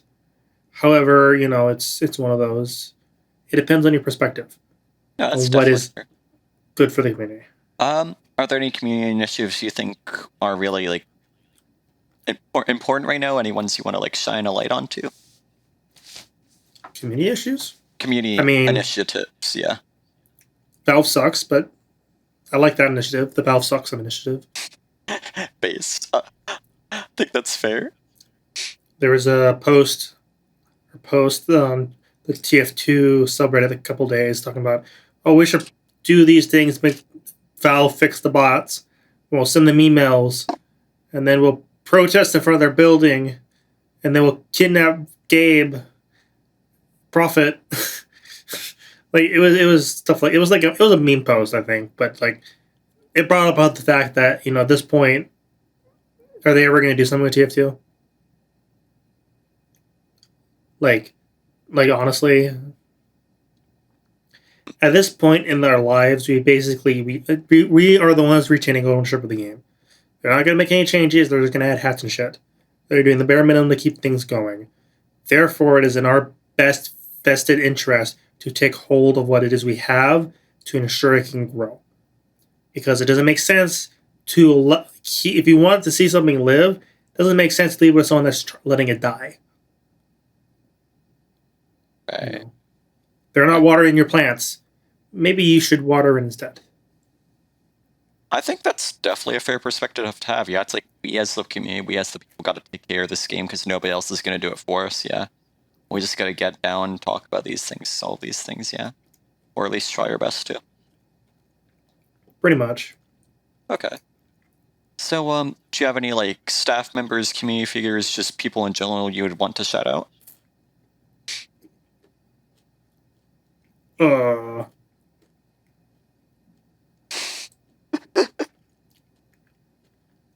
Well, there's the engineer.tf guys.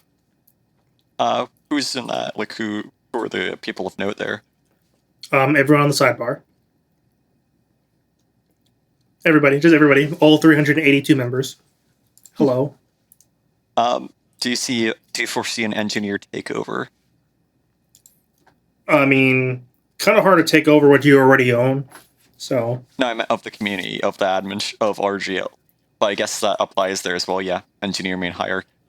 Dominance. I mean, who is the head admin of RGL? Who is the head admin of the Highlander scene? Who is the shadow government? The dots are there. The dots have always been there. You guys just never paid attention. And now Yes, it's too forget. late. Exa was the first head admin. Micah was the second. Micah is a moderator of Engineer.tf. He also played engineer for second place challenger Team DCMC. See what I mean? See what I mean? I see what you mean. So anyways, back to what we were talking about. Engineer Shadow TF government? people. Oh yeah, just everybody. Just hi. That's it. That's just hi. I mean, I don't know who else to talk to. I'm in my crazy mode. That's fair. That's fair. I mean, there's always Steve from accounting. What about Bill and Ted? Is their adventure excellent, or do you think it's overrated? It's low. I mean, 1 yes, 2 no. Oh yeah. You know. Okay. How can they change the past? They go into the future. Do. Engineer Mange trying to figure out time travel equations, analyzing the movies, be like, oh, okay. Actually, Think about Tony Stark. Let's just casually invent some time travel, bro. I'm sure they'll never come back to bite anyone in the butt ever again. Totally will not. What do you think the class identity of engineer in the present is? What is it like? Wait, what? The class identity of engineer. Yeah, I mean, you're a support class in the day, but I mean, you're a support class, man. That's all I can say. You're there to fill the empty spots in your team. How does it compare to Pyro? Class identity wise. Pyro has a very specific niche of not being very good at any specific task besides air blasting. Okay. Engineer has decent aerial denial and range. Pyro does not. Do you think you see like more diversity in one class compared to the other, or do you think it's both like just something where it's like super individualized and team based? I mean, well, to kind of change your, I know what you're asking, but I'm gonna kind of change it.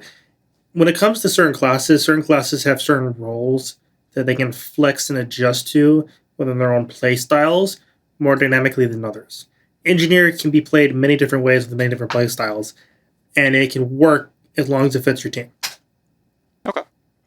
Like literally, like Exa used to just sit on his sniper because his sniper was Fallen Lord. Need I say more? Nope. If Fallen Lord your sniper, and your only thing you do in the entire game is sit on his butt, making sure he doesn't get stabbed, you win the game. That's all you gotta do. Ta-da! But like, you know, other classes like what's sniper's job? You take a shot and rotate, dude. Like, there's no other play style you can really adjust to. Like that's just the fact of that. You don't there is no other play style for, like, you can do something like your own individual play style, but at the end of the day you're still playing sniper. Right. You know. You can do other things like, you know, there's demo, you know, you could do the Daisy Creeper, you know, shield demo thing. Yeah. So I guess there's that, or like heavy, look at the flank heavy. That's a meme. You know, pyro and all those different classes. Like, there's things you can do in certain classes that others cannot because they're too cemented in their roles, because they're just that good at those specific roles. So what classes do you think you see the most diversity then? And then just like name a few. Engineer, I'd assume. Engineer. I would say engineer. Okay. Engineer. Okay. By far engineer. I mean, I'm just being frank. I think engineer. Just because you're weak enough where you can do different things and fill in those spots. Okay. Otherwise, maybe scout and soldier, because they are generalist classes and that's literally part of the job. Right. Sixes classes. I mean, yeah. The only reason why engineer works in that way is because of the way Thailand works out. But that's just like my opinion. Okay. So how does Team Engineer do in Class Wars? What's their roster? In Class Wars? Yeah. If RGL did Class Wars, you know, I'm not sure if you're familiar with the concept or not, but like something back in UGC where it's just like you would have a class, like a team of entirely like one class, like as in players of one class, filling out a full Highlander roster. I mean, just run minis. No, but like what's their roster? Who are their picks? What is the team like? Oh, like the players themselves, like Yeah. it fucking doesn't matter. It's engineer. Wow. Okay. I played on servers where we literally did stuff like that, and the classes that won were the engineer stacks. Engineer stacks are just way too strong. No. It's one of every class from a one class's players. That makes much more sense. Yes. I It guess makes Class so Wars much is more more associated sense. with like the public servers stuff now, yeah, where it's all Class war. yeah. I mean, it depends because Exo can play pretty much anything. Wax prefers scout. I can play demo or heavy, but I'm better at heavy. It would probably be. Constantly is a good sniper. I'd rather be mean to June, so we'll throw him on spy.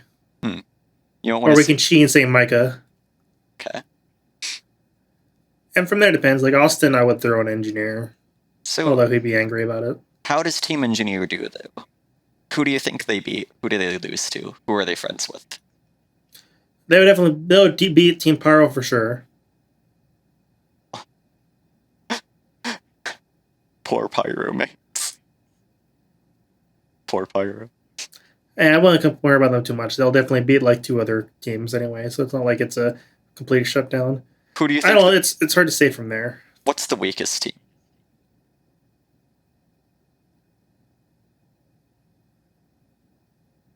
The medics. You know what? Team Medic would agree with you there. It's you'll hard. You'll see in about 2 weeks. Yeah. Team Medic agrees. Okay. So, what's your plan for the near future? What's your play here? In both like in in and 20 outside minutes? like both in and outside of TF2. What are your plans for the future? I mean, I'm just gonna keep doing what I have been as far as TF2 stuff goes. The forums will continue being a tool for those who need it, and we will upgrade them or otherwise as we feel it becomes a use as we feel that the tool has lived its usefulness. If that makes sense. Right. So if we feel it's useful, we keep it. If not, we kill it. Have you thought about the idea of potentially just like getting more like casual players involved in the forums, like asking questions, having those sorts of discussions, kind of like a higher quality version of the TF2 Reddits? Do you think that could be something interesting? Just like sort of getting more That's casual not attention? really viable due to the way comp and casual work as a whole. This is regardless of any of that, this is a competitive TF2 forum. And while discussion of pub stuff is not inherently banned, that's one of the few things I trust this community to immediately just jump on and basically just poke fun at. Right, like it might be an unhealthy environment. Okay. It will self-moderate is the correct terminology. So those posts would get instantly basically killed. Okay. Yeah, it's definitely fair. So you plan like continuing to sort of support the forums though? Yep, that's my plan for the immediate future. Okay, that's cool. And then how about outside of TF2? You got anything interesting going on? Anything interesting planned? Not particularly. I'm looking for a new job. Everyone wants to hire an audio engineer. I might know a guy. ... He might only be paying you in stout shakos though. The business is booming. Trust me. I'm gonna hit the dial button on that one, but we'll see. Okay, that's it. I'm posting this interview to TFTV. They'll downvote you into the wazoo. You're gonna lose social credit score. Okay.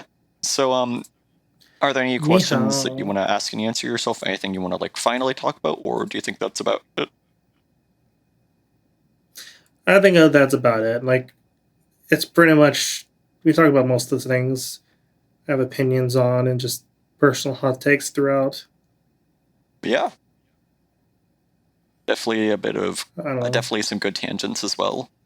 Like, if I had to summarize anything, RGL good. People do more for RGL, please. Stop hiding your stupid ass private Discord hidey holes, echo chambers, and like think about instead of thinking about what you want and what you think is best for you, think what's best for everyone as a whole, and do it instead of nothing and just allowing things to rot in place. That's a pretty powerful message, yeah. I think it's what needs to be said. No, I agree, yeah. Thank you for coming on and saying that. No Yeah. worries. And also, I'm not gonna lie, my eyes are closed and I'm totally awake right now. also, make sure to use the forums. That'd be nice. Yeah, forum usage is good. And I am sponsored by engineer.tf. Technically, this episode is sponsored by Engineer.tf. You can visit on the Engineer.tf website, including the Wait a Engineer.tf minute. Discord, where you can join our mentoring program with our many, many, very, very highly skilled mentors that can teach you how to play Engineer at any level you like, except for Invite. Wait a minute. I didn't Haha! agree. You caught that. No, they will teach you exactly how to play Invite, and you'll be the best. You'll teach me like the invite engineering strats to use as pyro. Maybe not that far, but yes. You'll teach me the best times to go in for the engineer when they're distracted for just a second. You'll teach me the precise timings. You'll do the calculation for me. Okay, yeah. Yes. That'll be it then.